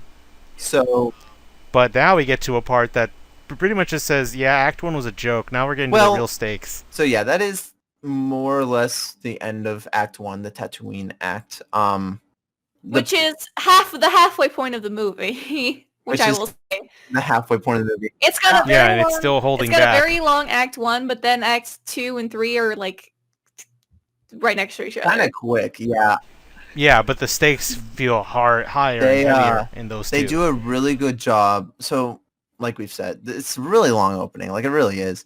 And I think the reason I don't particularly enjoy it now is because I know everything. When they're giving all this exposition on things and they're talking about all these things and they have to like make references to everything and their world building, I'm like, dude, I know every Star Wars thing. I got a fucking figure of little Guru over there. Like, come on, man. I know Star Wars. I don't need to hear all this. But I realize like other people watching it, or when you're watching it the first time, it's necessary for that world building. And it really does make Act 2 and 3 hit pretty hard. Yeah, so now guess where they're at. Guess where the Death Star's looking at. Alderaan. Certain little planet. Alderaan. Yeah, so like that already tells like, oh shit, our heroes are gonna have it. They're gonna run into this thing, and they don't know it yet. They're not aware. But anyway, Leia comes on, and here comes the weirdest thing for Carrie Fisher, the fake British accent. General Tarkin. She never uses it again. Now, George apparently retcons this by saying she's talking like that to mock Tarkin. I think, but it's just they didn't have her character fully ironed out. I think it goes back to the writing in this movie isn't great, but I think that's partly intentional because when George was making this movie, he looked to like what is it, like Shakespearean type drama. Obviously not as dated or as rough as Shakespeare, but he was like, I want it to be dramatic. I want it to be like really overacting. So when we hear Luke whining, it is a little overacted because that's just kind of how the whole movie is. So when Leia's up here and she's trying to be scoffy, well, stereotypically when you think of scoffy people, you think of like the British lady, like, oh, whatever, I'm British. Yeah. That explains why all the Imperials are Brits. So I think that's part of the reason why she slips into this weird accent is because she's trying to ham it up. She's trying to overact to really be like, oh, General Tarkin, I hate you. It's one of those things where it's like George had like a writing consultant on Empire and in Return of the Jedi, and he didn't have one here, and George is just consistently writing-wise, if he doesn't have any help, he has nuggets of like really good one-liners, and then a lot of it's just always really goofy, because let's not mince words here. Star Wars, no matter what, is always going to be goofy as shit. And people shouldn't be claiming it as high art or anything. Yeah, there's a reason they haven't really won any awards. Like, Star Wars isn't nominated for Emmys, Mando didn't Mando get an Emmy for the episode 2 of season 1? I think Mandalorian was nominated for something, but Mando's good. I should watch. Child. Anyway, so here they are in front. Tarkin's like, okay, you don't want to talk. You resisted every method of questioning and torture. So here's Alderaan. You know what this thing can do, right? Tell me where the rebels are, and maybe I'll let your planet be spared. She gives him a fake planet. He believes it, and he's like, blow it up, because Tarkin. This just shows Tarkin does not care. He wants results. He wants the rebellion to be utterly crushed, and he needs to set an example. And he was not afraid to toss away innocent lives. He's all like, "Where are they? Where are they?" He's like, "I'll never tell you." It's like, "Fine, we'll blow up your planet." She's like, "Dantooine. It's on Dantooine." He's like, okay, we'll send him at Dantooine. Blow it up. He's like, what? And she's like, no. Vader holding her back, like, no, daughter, you can't fight. And there is another, not retcon, but so the new Star Wars game, I think it's called Star Wars Squadrons. Did any of you play that? I haven't. I've seen a little bit of it. I know Hera's in it. It's technically canon. Space And what they do in the opening mission is they had people escape from Alderaan before they blew it up, which I find to be the dumbest thing ever. I don't think that's... That doesn't seem correct to me. No, okay, I know for a fact there's a mission where you're in the Imps and you're destroying transports with Alderaan survivors. Yeah. Which I don't get. Yeah, that's what it is. That's what at the beginning, it's like you're chasing after Alderaan survivors and stuff. Like, what the fuck? Yeah, this is long after the Death Star blew up. This is, to me, because like not everyone from Alderaan would have been on Alderaan when it blew up. Like obviously Leia Well, yeah, wasn't. Mando shows that with Cara Dune. But in the Squadrons game, it was like right after this happened, you're destroying the evacuees. I was like, that's stupid. Like that doesn't make sense because at this point you do have this big space station from the Empire, but no one knows what it can do yet. That's why they had this test. That's why they're like, we're gonna show it off. So if you're on Alderaan, you're probably like, hey, half of them probably don't even fucking realize it because it is really far away. It is the size of the moon, but it's not like right up against Alderaan. And also you don't know what it does. You would have only left by chance, really. Like you're like, think of it like this: you're on a plane, and then bam, the city you were just on got hit by a missile. Yeah, but and you only live because you got on this plane that was scheduled to leave at this time. If you were on a spaceship when this happened, the blast of a planet exploding is gonna wipe out anything close. Like this is again where yeah, that's what I'm saying. Like basically, if you left before it blew up, like ahead of time, like say like a scheduled flight, that's the only way you're escaping. Yeah, by you sheer left luck. the day before, and it's like I'll be home tomorrow. Oh. You're like, oh yeah, I'm gonna go to Coruscant for a vacation. I'll see you next week. Next week happens. Yo, where's my planet? Where's my planet? But yeah, because we're not talking. Where's my planet? Yeah, this isn't about Squadrons. This is about episode. Yeah, I know. But they We don't blow want up. to get too sidetracked. So I like how this just shows how Tarkin does not care. He will sacrifice innocent lives just to get the results for the Emperor. I don't know if it's like he doesn't care and he was just like, oh, I'm going to sacrifice these to get results. I think it was like they had to do this. Like they had to blow up a planet. That way... They really didn't have to, but people in the Empire did justify it, especially people that were there on the Death Star. Well, the scene right after, or maybe not right after this, but there's a scene later where they talk about after that, the Republic is gone. They're disintegrated. Like they're done. It's all the Empire. Yeah, like that was when they had the Force choke thing. You know, like I find your lack of faith is that when disturbing. They said that? Yeah, he's like, the Emperor has just informed me that the Senate has been dissolved, and you're like, they're like, how are they going to keep the systems in line? And it's like the regional governors will now have direct control over their territories. Fear will keep the empire in line. And I think the Death Star, they had to. That's his philosophy. Rule through fear. And they had to blow up a planet to show that fear. So you'll have fear of, okay, better listen to what Tarkin wants or what Palpatine wants, or else kablooey. Yeah. But anyways, so they do that, and then they're like, take her back to her chambers. And Luke's practicing with the lightsaber, which is white now. Yeah, we go back to the Millennium Falcon, and Luke's over here. He's doing a little swooshy thing, and he's getting hit a lot. And Obi-Wan's like, you gotta let go, man. Like, just let go. That's like the big thing with Star Wars. Let go. Like, feel it. And then he puts a blast shield down. He's like, feel it. And he gets hit a couple times, and then he successfully blocks like 4 shots in a row. And all the while, Han is here watching. He's like, the Force, kapooey. That's not real. That shit's made up.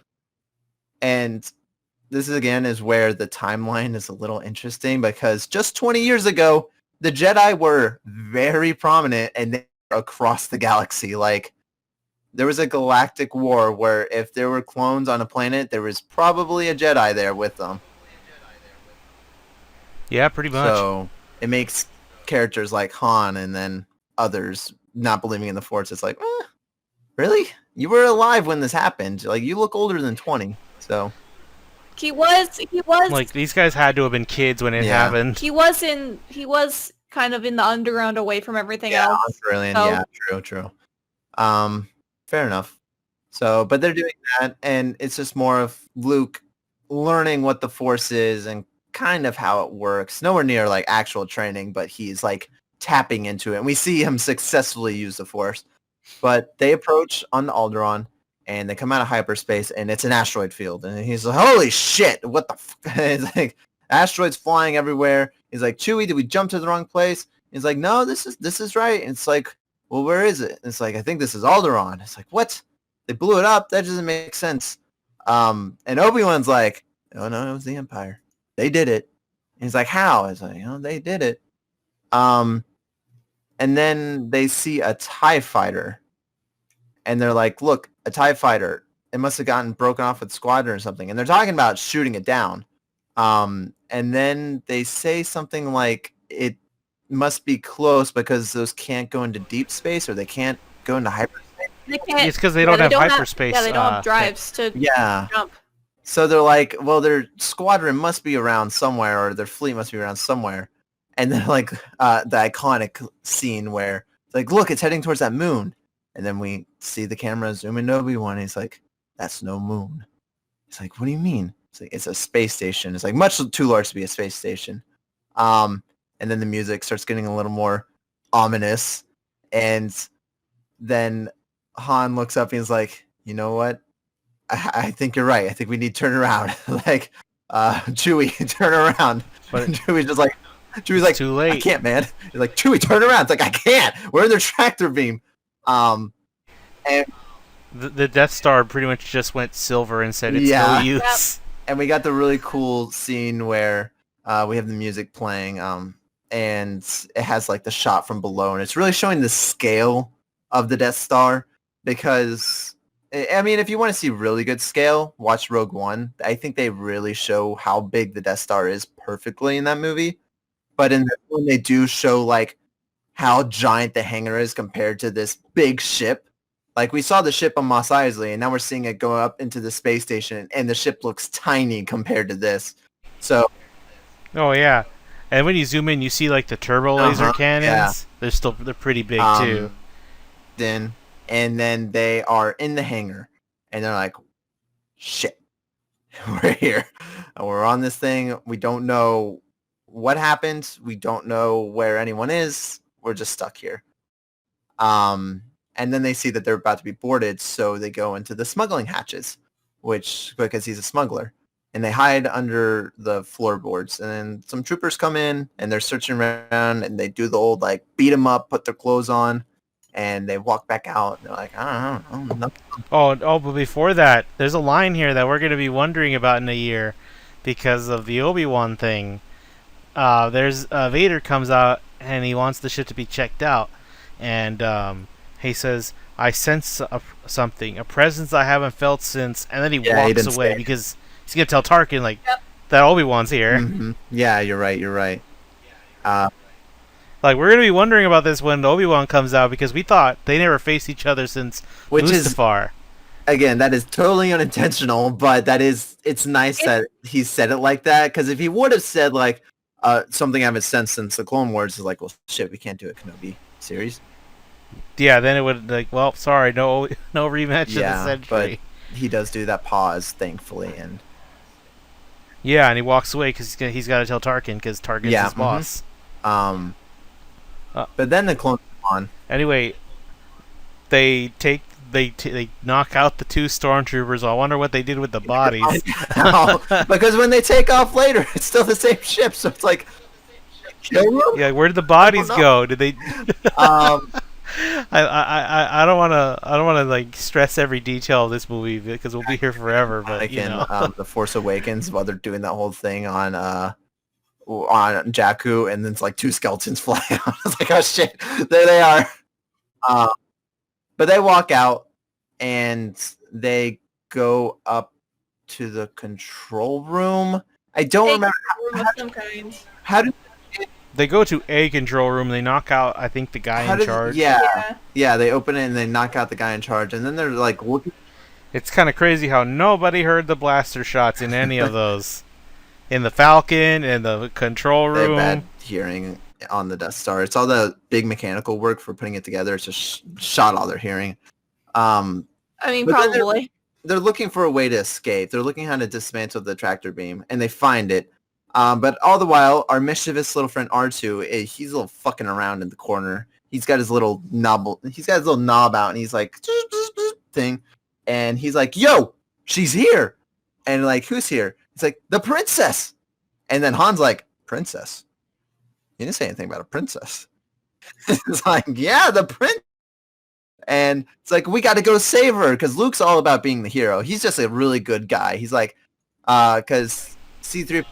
There's another reason. Detention block, and she's scheduled to be executed. And he's like, we got to go save her. And Han's like, no, I'm not risking my life for anything. And he's like, hey, She's rich. Like, rich. Yeah, he wants to go save her for other reasons. Yeah, he's like, oh, got money. Big money. Hindsight's a bitch. I told you, get used to that. Hindsight's a real bitch for some of these movies. Yeah. So like, he's like, I want to wait for the old man to come back and knock out the tractor beam, and then we get out. But the problem is, like, where do they go after? But either way, he tells her like, oh, she's a princess, she's rich, she's got to have a lot of money. Take her out, and you can get more money. And he's like, okay, fine. So they get the plan. Take Chewie, pretend he's a prisoner, and transfer. And they leave the droids. They're like, you they leave the droids here. Because funny how like the droids they're looking for they're literally in the Death Star. Yeah, I know, right? They're like, you got the plans back, Vader. R2 still has the plans, but they are so irresponsible with them. First on Mos Eisley, then here they're like, you two stay behind. It's fine. You two stay here. Like, what? Yeah, while they're going there, that's when Vader talks to Tarkin, and he's like, he is here, Obi-Wan, on this station. And he's saying, what do you think he's going to try to do, to destroy us? And he's like, or to escape. And he's like, escape is not in his plans. I must face him alone, which he's right. I think Obi-Wan knew from the minute he he broke apart from the squad that he was going to die. I think he knew that already. Well, yeah, because first he wanted to do that for Luke, to help Luke train, because he already knew how to be a Force ghost at this point. And also, to face Vader one last time, which I mean, we don't know his motivation or his intentions, but with Obi-Wan dying here, it really does kind of push Luke to really following this path and becoming a Jedi eventually. So, I mean, who knows? But it's kind of a movie trope that you have to have the mentor dies in front of the apprentice, and then the apprentice rises up. That's just part of the hero's journey. So it had to be done. Like that. Yeah, this particular trilogy really does follow the hero's journey, very very well, almost to a T in some cases. Anyway, they go to the cell and they have they shoot everything, all the cameras, anything that could pick up their movements, which was the guys good in the room, attention to detail that I everything is blown up. With which them shooting out the cameras and stuff, that was something I had forgotten about until I rewatched it. Yeah. I was like, wow, there's a lot of cameras to blow up. They shoot the cameras, but they shoot the cameras for like 30 seconds. Like, it keeps cutting away to like it's just 30 seconds of blowing up different shit. And even when like all the people are dead, it's still showing them shoot the cameras. It's like, how many fucking cameras are in this place? It's wild. And then Han has to call them and tell them nothing's wrong. Everything's fine here. Like, how are you? Like, we heard something like, oh no, it's fine, everything's fine. How are you? It's like, we're setting someone up. He's like, boring conversation anyways, and shoots it. It's like, damn, dude. But then when Luke finds Leia, it's like, aren't you a little short to be a stormtrooper? Yeah, she's laying she's like laying down. It's like kind of like what you see on like those Vogue magazines where they're all sprawled out and stuff. It's like, what are you doing? Why are you laying like that? But yeah, Luke's all like, I'm here with Ben Kenobi. I'm here to rescue you. She's like, Ben Kenobi, I know that name. Okay, I'll come with you. How's she know him as Ben? Like, how does she know him as Ben? She just knows Kenobi. Oh, whatever. Yeah. Anyway, then the stormtroopers break in. They're just shooting him. This is where Leia gets badass. She just takes Luke's gun and starts shooting at them. They're shooting in this hallway, and they're trapped. There's nowhere to go. And Chewbacca's with them, too. And they're all four in this hallway shooting, and she's like, fucking just give me that gun. Like, I got this. And she shoots the grate that goes down to, I don't know, waist or whatever. And she gives Luke the gun. And at this point, we do have some back and forth between Han and Leia. They're kind of like, you can tell, like, there's a thing there, but there's not a thing, but there is a thing, Like, they're kind of... They don't get along at all. Like, they're fighting with each other, and they're bickering with each other, and it's like, you kind of like each other, don't you? Like, you're doing this little thing. Leia's more by the book, and Han's just like, I do whatever I want. Which, if another little tidbit about Star Wars and the filming of this, is that Harrison Ford and Carrie Fisher, they did have a little fling go on the side when filming this movie. Harrison Mhm. Ford did this Yeah. with a lot of women because he was married, I think, but him and her, they did get a little spicy in bed a couple times. So that's probably where that like already that feeling of like there's something there. It was probably from real life as well because the two actors were like already kind of doing stuff. So, but yeah, they shoot the garbage disposal and they jump in, and Chewbacca's like, I like how Han yeah, kicks Chewie in there. I don't They want to doesn't go want down. to It get smells. in I there. don't care if it smells. He kicks him down. And then we have Chewie abuse. Then we have the boys, and they're doing a little talking. It's like, quite a girl you got there. And Han says, like, either I hate her, or I'm beginning to like her, or something. And then they both jump down into the garbage Yeah, disposal. And Luke I goes guess in the last, I stormtroopers think. are like, fuck that. I don't want to do that. They don't even bother. They don't think, oh shit, let me go Yeah. in there. I'm pretty sure they just told him like close the garbage Probably, chutes yeah, or that's crush probably them why so it they'll starts die. crushing. But we get down here, and this is just disgusting. This is a terrible place. There's metal, there's giant rods, there's sewer water all over. It's just a really, There's a weird alien really thing. grotesque place. Leia comes out pretty clean by the end of it, surprisingly. Yeah, she does. In that all white dress, and she's like, it looks pretty good. But they're here, and they're like, shit, we got to get out. What do we do?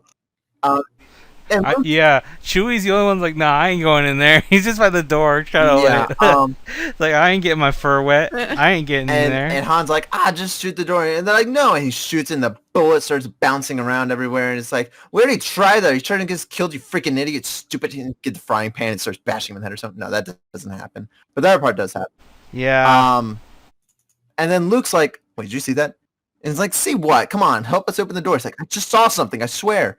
And then we see like this little eyeball pop out and look back and forth. I was like, oh, fuck was that? I think it has a Oh, it name. definitely has a name. Everything I has a forget what it's name. called.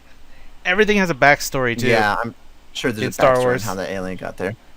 Everyone But has it a grabs backstory Luke in Star and Wars. it pulls him underneath, and it's really questionable. Like, how deep is this water, and where does it go? Because the bubbles stop, and the water gets really still, and they're looking around. They're shouting his name.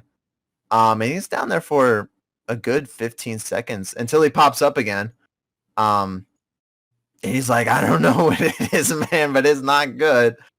And Yeah, because it's sensed that they're gonna turn him on. and then it wraps up around him again, and they shoot at it, and they finally hit it, and that scares it off. It goes away, and they're like, whew, it's gone.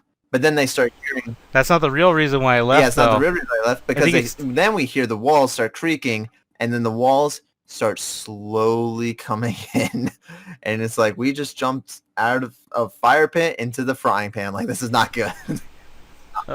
Oh yeah, and C-3PO and R2 are trapped. They're Yeah, hiding in the closet yes, thing. because stormtroopers came in to check it out, and they were... They fucking bait them and pass as like actual part of the crew. They're like, buy they it. locked us in. Help us. They're going to the detention block. If you'll hurry, you'll But catch I them. really like this scene because it's a scene that could have been in a different movie. Like, you know, we've all seen parts where the hero's trapped and they're against the time. I mean, Indiana Jones, definitely. But other movies too, where like the heroes are against the clock and they got to do something to get out. It feels so not Star Wars, but Star Wars at the same time because it isn't Star Wars. But we don't really have scenes like that in any other Star Wars movie, unless you guys can think of something, because I can't. I guess like the underground scene in Rise of Skywalker. I was never really worried because Rey's there. It's fine. Yeah. Mm-hmm. If Rey weren't there, I'd be like, oh yeah, how the fuck they getting out of this? Yeah, but it's a really cool scene. Like, I really like it. There's a lot of anxiety, a lot of like, hurry up, come on. Because these walls are closing in, and they're putting balls up, and they're trying to stop the walls, and they can't do it. And they're like, 3PO, come in, 3PO, come in. And finally, 3PO answers, and he's like, shut down all the garbage disposals. Like, we're crushed. Shut them all off. And at this point, they're like really squished together, like, shut it all off.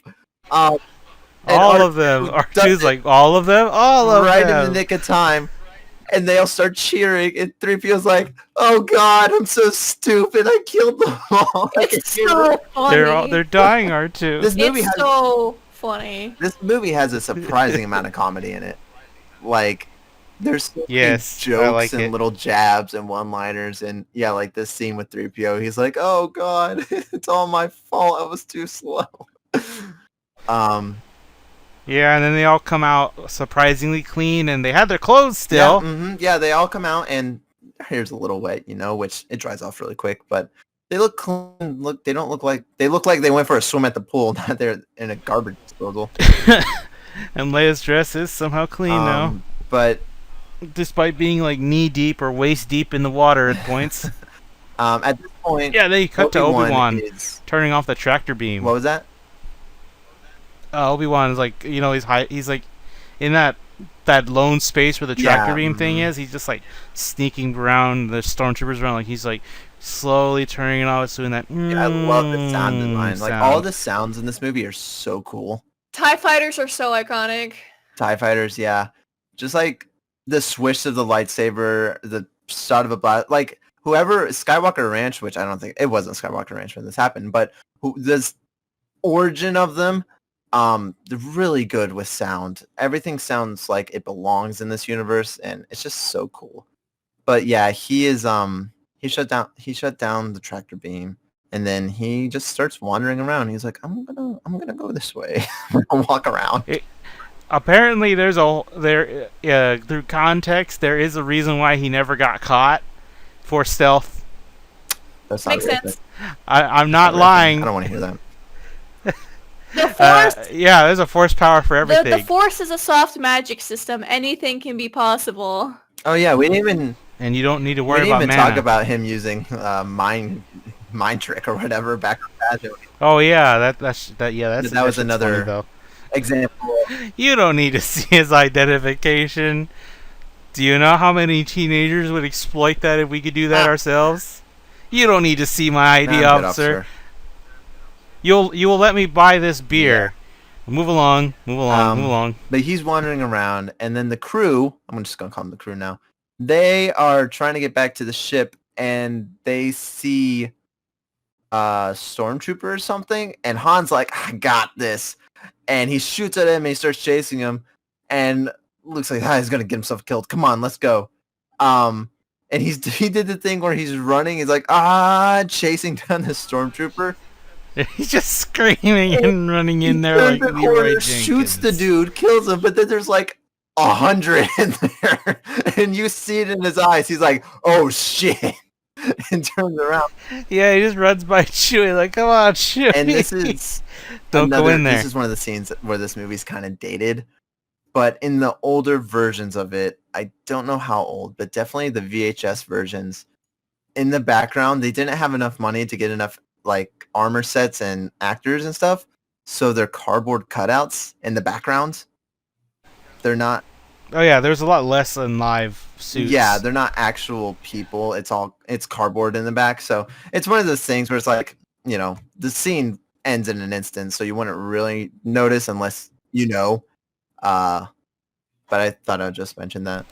Oh, that's not the only part where there's cutouts. There's another scene I'll mention later if I remember. Well, I don't know if I think that's something. I don't think they're cutouts there. Apparently they are. That's what they okay. say.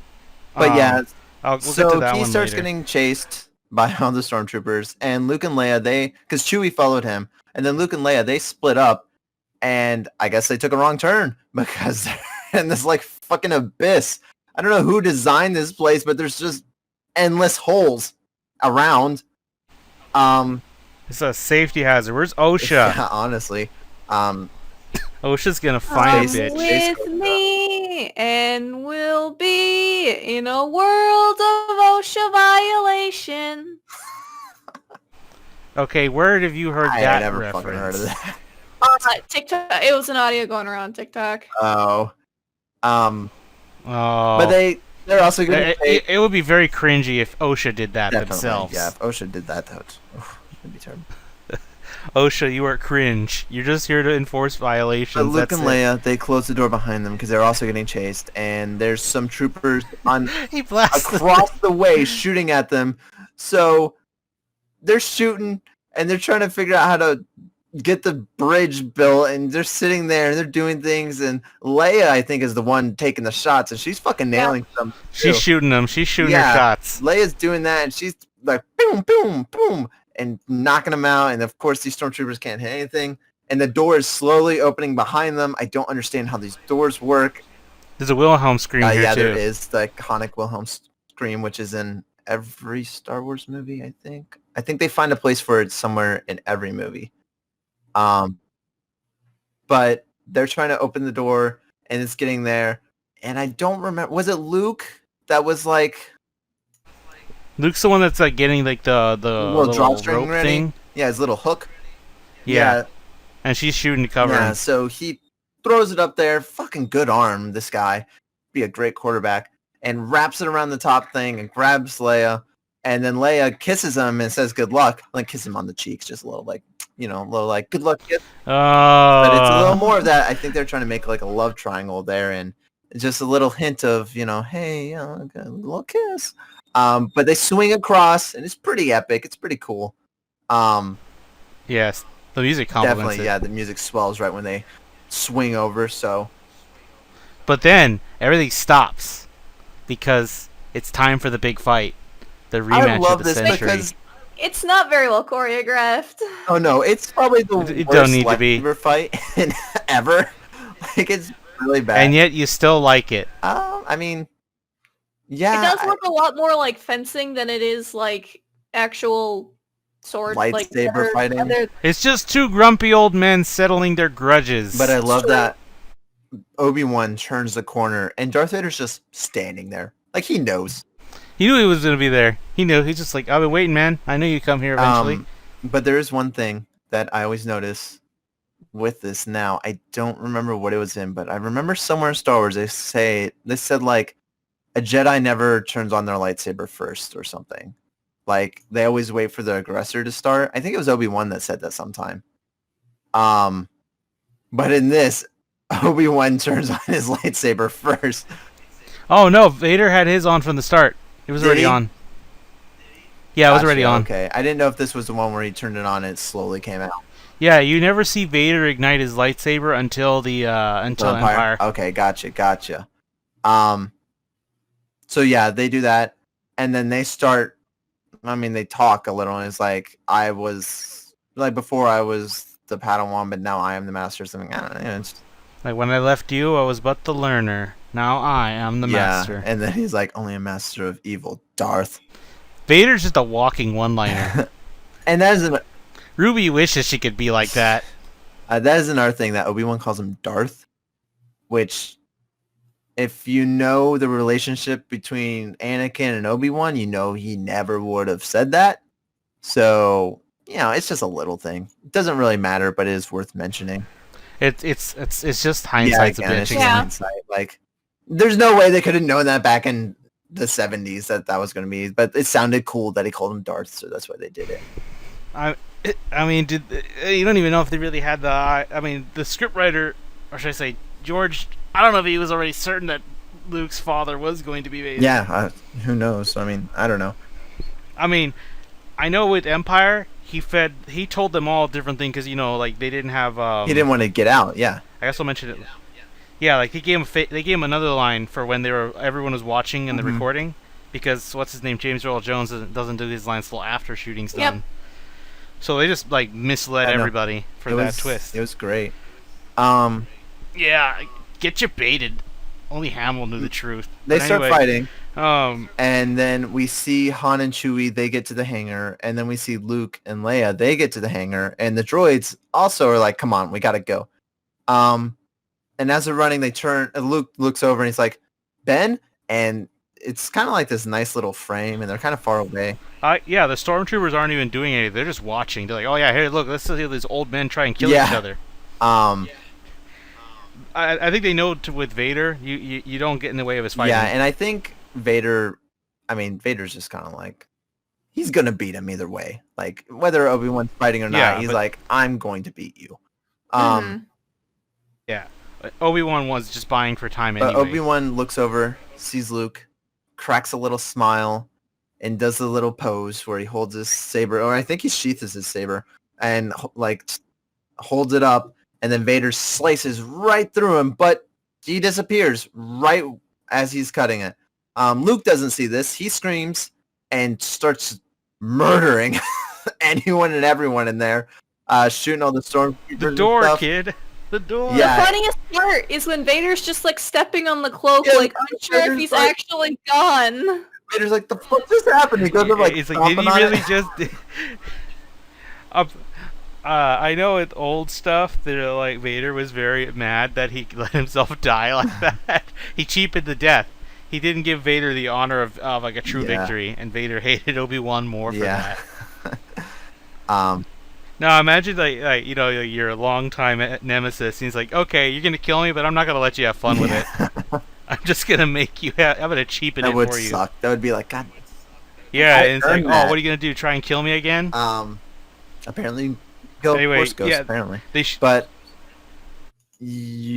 so they're shooting, and then they're like, get on the ship, and he finally does get on the ship, and then they escape because he did shut down the tractor beam, and Luke's all depressed, and Leia, this is where she's a badass. She just lost her whole planet, but she's consoling Luke over Obi-Wan's death because she's stronger than any of them.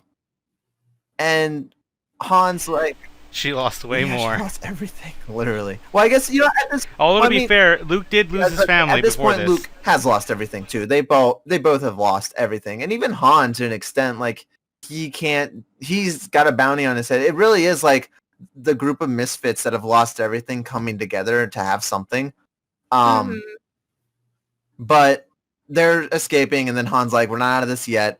And we jump onto the blasters or whatever, and then they do the swabbly chair thing, and the awesome music's playing. It's like bum bum bum bum bum bum bum, and like, and we see the fighters scream. Can one of you get us a good? What do the fighters sound like? They sound like The TIE fighters, the Yeah. iconic TIE fighter sounds all so they playing. just screams. They're just screaming. I like the Family Guy version with R2 shooting one out with a Yeah. pistol. That's how we do it in my neighborhood, bitch. But they do that, and you know, some more one-liners. You know, like, I won. Don't get too cocky, kid, or whatever.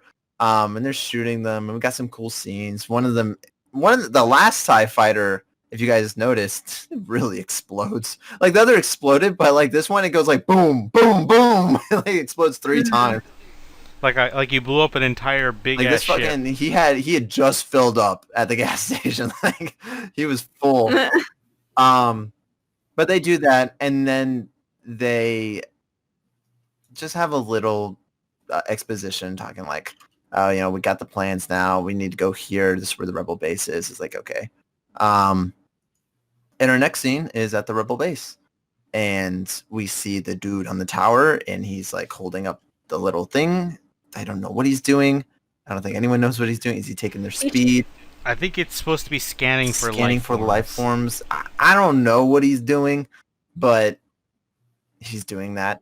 But it's on this jungly planet. It's very Aztec inspired temples, very South America-esque climate. And it's the rebel base, and we see X-wings here, and we see a lot of supplies, a lot of carts. We meet Yeah, they discussed the weakness of the Death Star there. Yeah, they have their little meeting. Well, with Princess Well, before Leia. that, Luke meets up with Biggs. Oh, that's after. Is that That's after they after? talk about the plan. I think so. Yeah, Right it's when they after. land, it goes right to the room where they're talking. Yeah. Okay. I do like how he's like, that's 2 meters, like that's impossible even for a computer. It's like, that's nothing to me. I'm shooting womp rats for my And this B-16. fucking dude from Tatooine, he's never done anything. Like, I can do that. Easy. It's like, okay, Killing dude. womp rats like nobody's business. Flex. Weird flex, but okay. Yeah. Um, Yeah, then they cut to where you see Biggs. properly because the scene of the deleted scene that you mentioned. So yeah, they talk about here's the Death Star. It can blow up a planet, but there's a flaw in it, which forever it was like that was kind of the joke. Like I'll just put some plywood over it or something. Like why do they have it? Well, until Rogue One happened and we learned that it's intentionally flawed because the designer didn't like the Death Star. So, that was a good retcon, was finally explaining why the Death Star was the way it was, because I know for sure, me and my friends, we were always like, it's so stupid that it's like that. Like it really is. But now we know it's intentional. But before it was just like the MacGuffin. Like it has to have a weakness. Like it doesn't, but now it's intentionally like that. It makes it work a lot better. I mean, like, I don't know. I feel that never bothered me personally. Just making a backfill movie. In the past, I used to view it up as more as the Empire's arrogance and underestimating everything. Yeah. But there was like after the big scene, I think Luke talks to Han and he tells him like, "Oh, you got your reward and now you're leaving, huh?" Yeah, because Han packing up and he got his money. Yep. And which I will say he like Luke gives him like, it's all you care about. Is this all you care about yourself? Yeah. And it's I like how Han does sound a little torn, and then Chewie's like, "Come on, man, really? You gonna leave him hanging?" Yeah, I think if we would have had more. So I like this because it's kind of forcefully making Han's relationship with everyone else. Because up until this point, Han really was just kind of with them. Like he was their transport ship. That's all he was. And he did help them. He fought along with them, but he was also doing that for his life as well. And the only reason he saved Leia was for the money. We don't really see in a scene before this them really like him go out of his way to help. He's only doing what he has to for the money. I know him have like a bonding moment, sort of, or more so like a spark of rivalry over Leia. Yeah, kind of. Like Han's like, "You think she'd ever like me?" And he's like, "No." Luke instantly says no, but he knows why. He's like, I see why you say that. Here's my interpretation of that scene. I know what it was implied that Luke had a crush on Leia, but my interpretation of that scene is that Luke had a crush on Han, and he didn't want that to be taken away from him. Luke is a gay boy. You cannot take this headcanon away from me. Look at episode 6, those Chanel boots. Yeah. Honestly, him all in. You know what? I know it's not really canon, but him in the holiday special, that's a gay boy. Like, come on. He looks beautiful. But yeah, Han's leaving. He's got his money. He's out. And Luke's like, "Oh, you're just gonna leave, blah blah blah." And Han's like, I think he does say, "May the Force be with you." So it's showing that he does care. He does. He's being considerate, but he's also like, I gotta do what I gotta do. I think it just shows more of him being torn about what to do. Should he go or should he go help his it's friends? really good. Just like, I'm glad they kept it a little vague. Like he's hesitant. Like the hesitancy really, it makes more sense when he comes back. Then you watch it again, you're like, okay, now I see where he's torn. Now I see why, because he bonded with them. And Harrison battle. Ford really does like sell this because the writing is fine. It tells what it's saying, but his facial expressions, you can see him torn in his face. Like he had for leaving when he's looking at Luke. And that's just what makes his epic return more sensible. But we see Big afterwards. Luke runs into Big. Yeah, and then they're like, "Hey, you want another R2 unit?" And he's like, "Nah, not on your life, buddy." Yeah, me and this guy have been through a lot or whatever. And he's like, pat him on the back. Yeah, and now begins Act 3. And R2's like, where "You motherfucker, I know you're buying R5 first. Don't you fucking act like you always liked me." You've known me for 20 minutes. It hasn't even been a day yet. But yeah, so this is basically the beginning of Act 3 because they know where okay, we forgot to mention also they put a tracking beacon on the Millennium Falcon. The Empire did.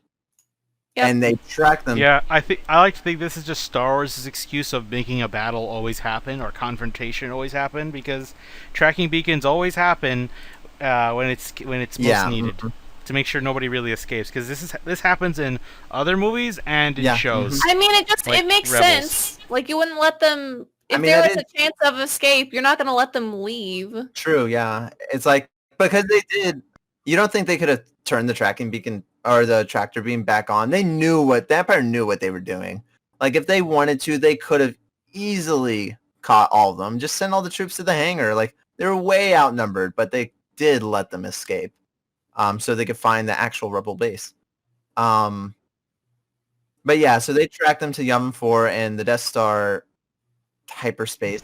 It's like 30 minutes away when they're taking Yeah, off. it's like 30 minutes away, and we see all the ships fueling up, and they're all... Oh, and it's such a cool shot with the music too. And I like the special edition because it really gives them more... I don't know, I feel like they move a little better. I'll be honest, like you see the original shots, they look hella dated, very old. Yeah, it really is. I prefer the special editions, but again, that's because I just played Rogue Squadron 2, and I always saw that shot when I did the Death Star mission. It's so good. It kind of trips me out, though, with that shot, because I played Rogue Squadron 2, like, way, way more than I've seen this movie. So anytime I see it in the movie, I'm like, am I in a video game now? like, what is this? Yeah, like when they do the all wings report in, I could kind of, I have an idea of like who's saying what next. I love it though, because it really is just like we're building up to something big.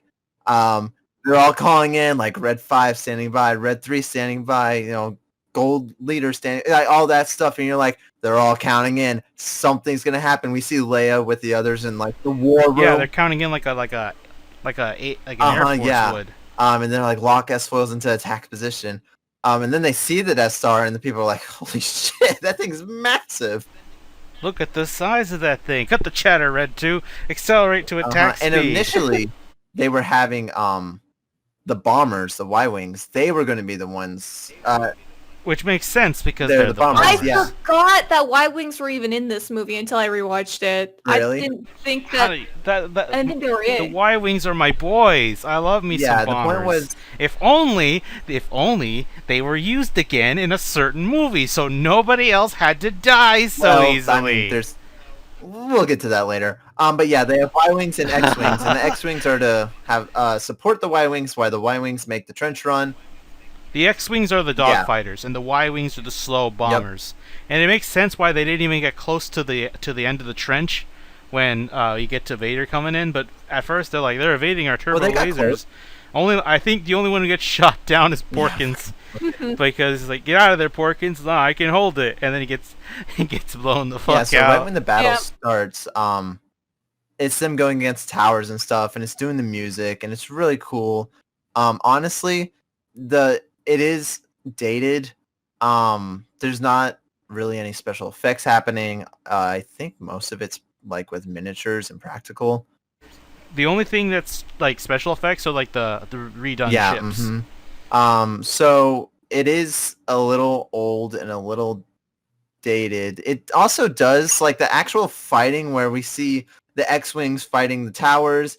And they use like the same shot 4 times where we see Luke going down and he does a thing where he shoots, but he kind of like shakes his whole body while he's shooting. And we see like the inside of the Death Star exploding with people flying off. They do that same shot like 4 times, but they sparse it out.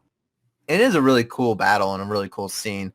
But I think Gold Squadron starts their trench run, and all the while,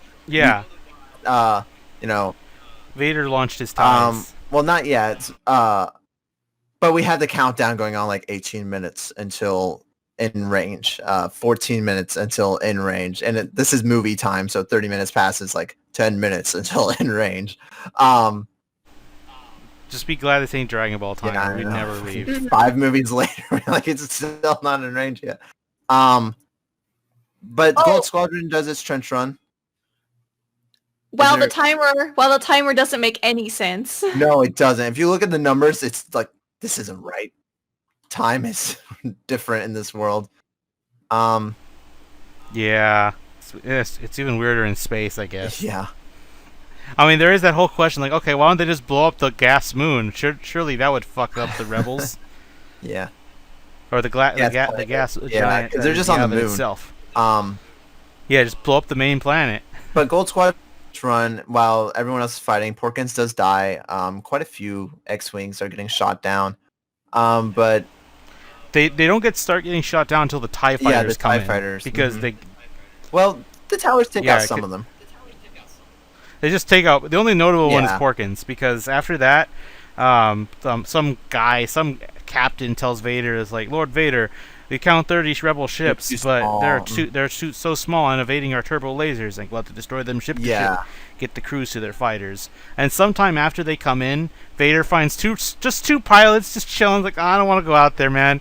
I'm having fun in here. And then he's like, several fighters have broken off from the main group. Come with me. Yeah. At first, I thought he was talking about like his own fighters, but now I realize he was talking about like the Y-Wings that Y-Wings. broke off. Yeah. So he does that, and they send the fighters out. And that's Gold Squadron doing the run. And he pulls down his little targeting computer, and it's like doing the little countdown, beep, beep, beep. And then we see Vader come in with his 2 fighters, and he starts. It's a 3 ship squadron, and they're flying. And Vader comes behind, and he starts. They shoot one of them, and like, they're behind us, and he's like, stay on target, and it's like, stay on target. And then they shoot the other one, and the one dude, he gets to the like end, and it goes beep beep beep beep, and he's like, missiles away. No, that's not him. That's actually Red. Was Leader. that Red Leader that did it? Yeah, Gold Squad didn't even get close enough. They were at least, I think they were like 4,000 or 5,000 clicks away because they're slower. The thing with the bombers is they could have probably made the shot, but they're slower. That's the flaw of the Y-Wings. That's why they're not exactly dogfighters, because they're Gotcha. too slow. So they all, and that's kind of what I mean by this scene is just long, because we see 3 trench runs. Like, yeah, the first one's Gold Squad. They get taken out. It really is the final 35 minutes of the movie. It's one It's fight. not even the last 35 minutes. It's like the last 15 at best. Yeah, it's like the last 20 minutes of the movie, and it still feels heavy. Yeah, like, because then Red Group goes in. Red Leader goes in with his other 2. Vader circles around and go back and cut them off. And we do get a scene where someone comes up to Tarkin and says, like, there is a chance that they could be successful. Should we evacuate? And it's like, evacuate in a moment of triumph? No. You are a dumbass. No. Yeah, you idiot. I think you overestimate their chances. Again, to his arrogance. Yeah, it is that Empire arrogance. Man. So I Stinky guess man. Curb your arrogance. It's Red Leader that gets to the end, and he shoots, but the missile doesn't go in. It just blows up on the side and knocks down some more troops and stuff.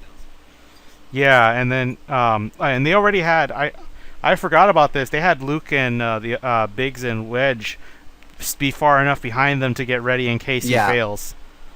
So and they're telling him, like, come around, like, we'll cover for, like, they're willing to break off to go and try and fight Darth Vader so he can go back in and do it again, but nah, they shot him down. Yeah, they shot him down. And then the music kind of gets like a little intense, like, oh no, we lost the leader. We don't really know who he is, but he was the leader, so I guess. Yeah, you just know he's Red Leader. So now Luke has to be Red Leader. So then they do their trench run. They start theirs.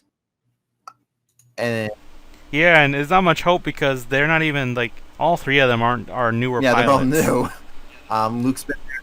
Well, Wedge now with new stuff, he's been here for at least a year. But Biggs has been there. At least if Rebels shows anything. Biggs has been there a week, and Luke's been there an About a hour. week. Like, he's been there longer than Luke. But these are rookies. These are, non-experienced ones, but they're doing the trench run anyways. And this is the good trench run because this is where it's actually playing. The other trench runs are quiet. It's more focusing on like the sounds of the battle and things like that. But with the music playing, and then as he's getting closer to it, Darth Vader comes in. And he keeps telling him, I'll take them myself. He wants them to himself. Yeah. And Luke, I think he turns on his targeting computer, and he's doing the thing. And Wedge gets hit, and he's just like, I'm hit. I can't stay with you. Luke's like, get out of here. There's nothing more you can do. And I remember Wedge is like, let him go. Stay on the leader. Wedge is like, sorry. Pulls out. It's like, at least he said sorry. That's good. But yeah, he's like, the other 2 fighters wanted to go after him, but the Vader's like, no, let him go. We need to focus on winning here. And then, is this where they lose R2? I can't remember. Okay, and I think Biggs gets shot down first. and it's just Big Luke, Sam shot down. It's and just he's Luke. trying to. That's when the Force is starting to come, or he starts to hear Obi-Wan through the Force. Yeah, but it's not like the moment yet. He's just kind of hearing. He's hearing voices. He's like, Yeah, and he just turns off the targeting computer. It's like, Luke, you switched off your targeting computer. Well, What's wrong? well, Nothing. first- I'm all right. Yeah. Okay. Yeah. So that happens. Because he's like, use the Force, Luke. And he turns off the targeting computer, and he's like, I'm all right. And then Vader is like, how the Force is strong with this one, and he shoots at him, and they knock R2 out. He's like, I lost R2, but he's still going, and the music's getting all intense, and then Death Star's like, target in range, and they're pushing the buttons, and he's going through. They're taking their sweet They're ass taking their time. sweet ass time, being arrogant. And then fucking two of Darth Vader's TIE fighters, or one gets shot or something. And Yeah, he's like, I have you now, because he gets him in his targeting uh-huh. computers. Luke can't escape anymore. he's like, I have you now. And then all of a sudden, boom, boom. And Darth Vader goes, what? He looks Yeah, like- that what is hilarious. What? Yeah, it's like such a weird what. Then he's like Yahoo, and the other TIE fighter, I don't think he gets shot. I think he just kind of freaks out. No, yeah, he bumps into Vader's ship. He's like, look Bumps into out! Vader, and then blows up, and Vader goes spinning off into the space, and he's like, "You're all clear, kid." Luke takes the shot, Let's blow this thing and go home. and it goes in, and you see Luke go. He was holding his breath when he took that fucking shot. Yeah, he's holding his breath like a sniper taking a shot. And then it cuts back to the control room, and they're saying like stand by. We see Tarkin just boom. staring, and then it shows wide shot, and just fucking boom, Kaboom. explodes. Luke hit the game-winning 3. Definitely. And in the special editions, I really like the ring that they added. Oh yeah, the ring Like is show cool. the Force. That's another. Honestly, a lot of the special edition action. Out of 30 ships, though, only a 10th survived, which is just 2 X-wings, Luke and Wedge, some Y-wing, and yeah, Honestly, though, Han. But he wasn't part of the initial attack. He just decided to come in and say, "Boy, howdy, honestly, though, how's it going?" It's impressive that they took it out with just 30 little ships. Needed way more than that in episode 6. way more. Yeah. Yeah, so they get back to the base. Luke's the hero. Everybody's cheering, but they're like, "Oh shit! Oh yeah, R2 died, didn't he?" But then they're like, you need a little side of the line. We can repair it. They're like, "Oh yeah, we won!" Like, "Oh shit! Oh yeah, I forgot." Yeah, and then they cut to the. There's the part I was talking about. They're in the initial cut. There were actually a lot of cardboard cutouts of people filling in the room. Very first cut, I know it was painted. They painted the audience in because they didn't have enough. Yeah, but in the digital versions, they now have people Yeah. there, which is what should have been. But Also, where's my medal for my boy Chewie? yeah, that was Yeah. always like, why didn't they do that? And I think it's dumb that they gave it to him in episode 9. I think they just didn't want to make another one. Yeah, but you know, It's okay. Chewie gets it in episode 9. yeah, they're all. It's very drawn out. This award ceremony. They do some awkward smiles at each other. Everyone looks very pretty. They're doing the little giggling laugh thing. I like Luke's shirt. And then the movie ends. It goes ba bum ba bum ba bum, and written and directed by George Lucas, and that's the end. Yeah, It's a very solid film. and that's Star Wars. There it is. Yeah, it's Star Wars. It's A New Hope. Uh, It was never called A New Hope. It was just called Star Wars. The first one was just Yep. called Star Wars.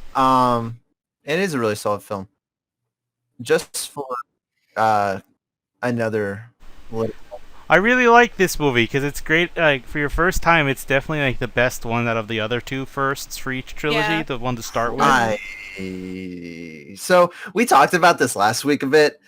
I don't know if this is the best one to start with anymore because it is so.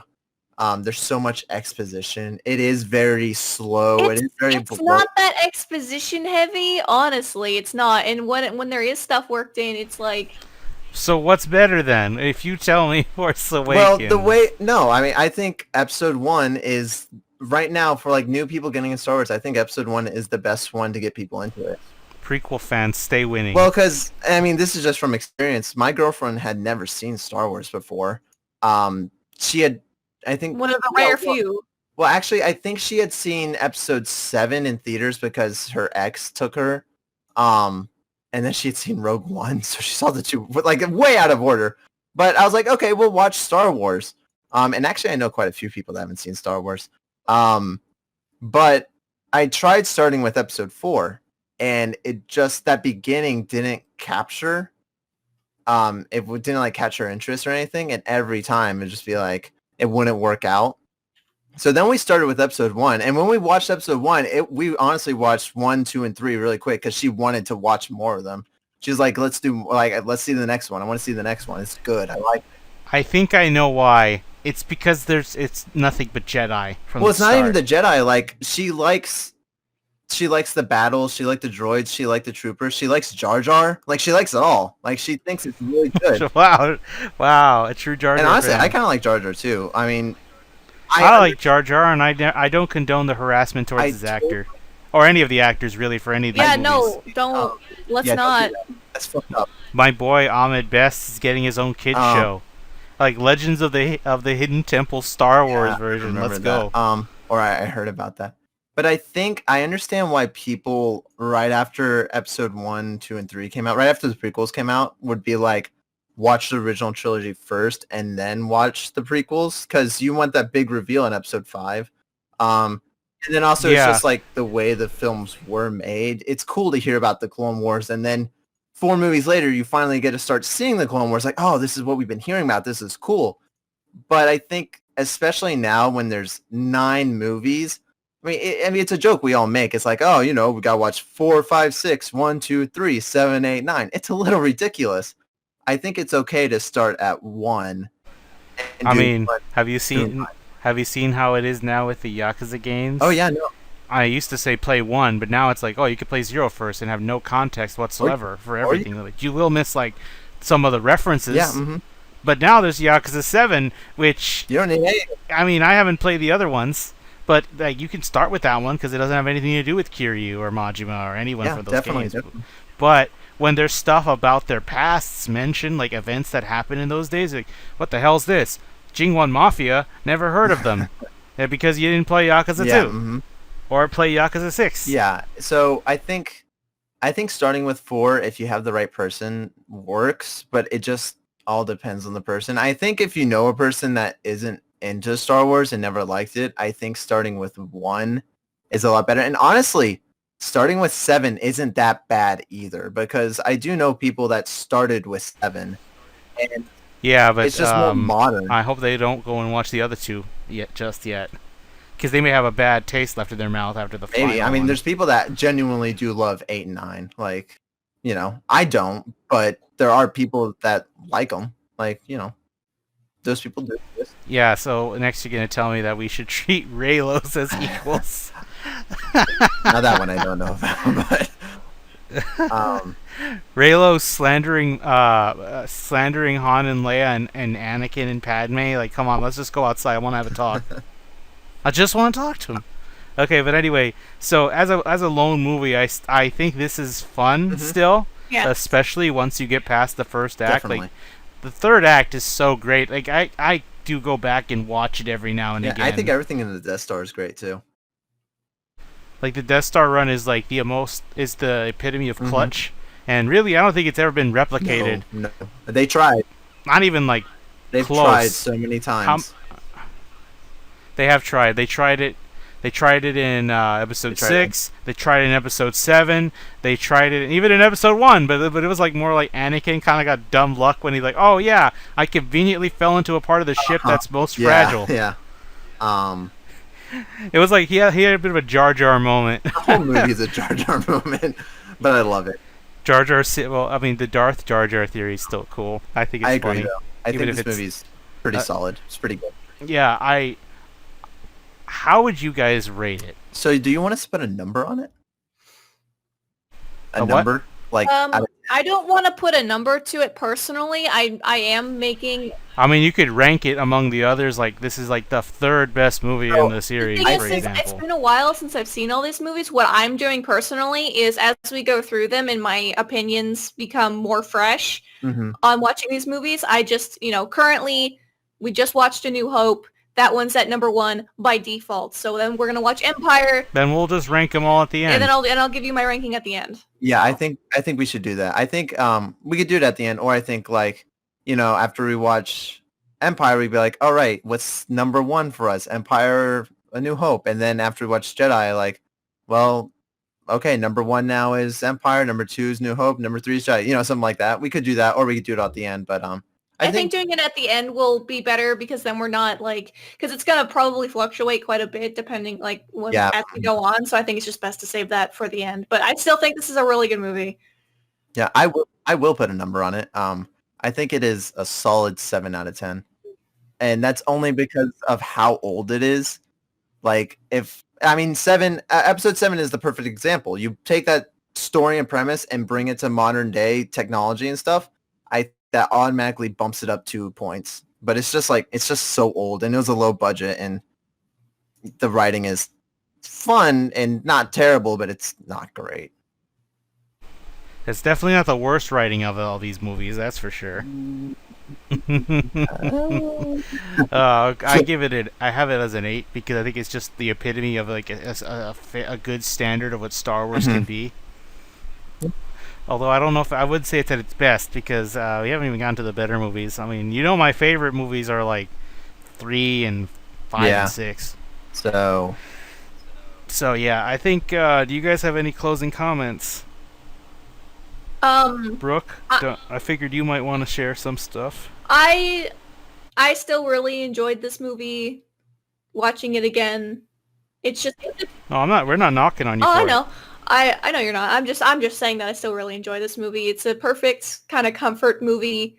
It's good where it needs to be good. It's and the goofiness in some of the parts where it's not as strong, I think just adds to its overall charm, even though, some parts have aged and some of the editing could have been better here or there. But other than that, it's just I just love this movie. It's a good movie. And it'll always have a special place in my heart. Oh yeah. So anything else you'd like to add, Andrew? Yeah, same. This is a very special movie to me. It's one of my favorite movies to go back and watch. Definitely one of the most influential movies on my life as well. Or I guess, not just this movie, but the whole series as a whole. But definitely this one is important. It is the one I watch the most out of the original trilogy. And I can totally see anyone saying 10 out of 10 for it. I'm like, I absolutely see where you're coming from. But at the same time, someone's like 5 out of 10. I'm like, I see where you're coming from. I think this movie, either you love it or you really don't love it. So, but yeah, I think it depends on what type of what you're into. No, exactly. Yeah, for. If you're a person that likes action-packed movies, you're probably not gonna really like this movie. But if you're a person that really likes world building and drama and big action pieces and stuff, I think you're gonna really love this. So, yeah.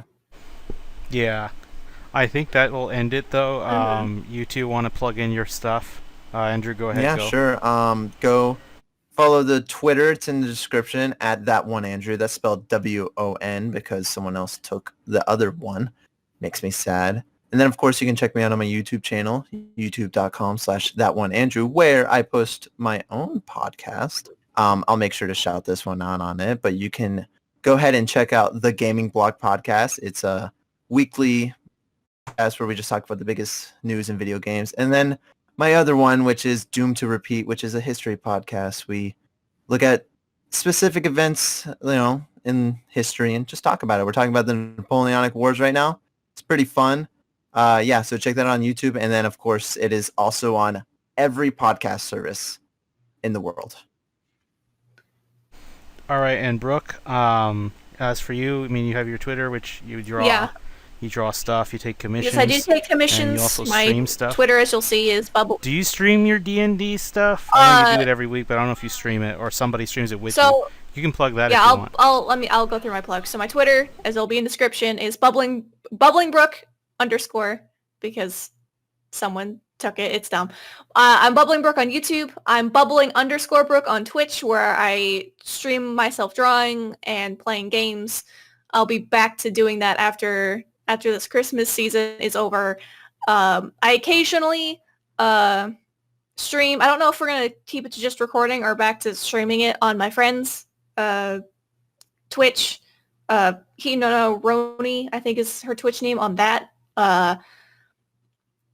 And You can get back to me on that one for now. Yeah, and then on another friend's channel, Yuki Goomba, we do a once a month podcast called Here There Be Artists, where we talk about various art things.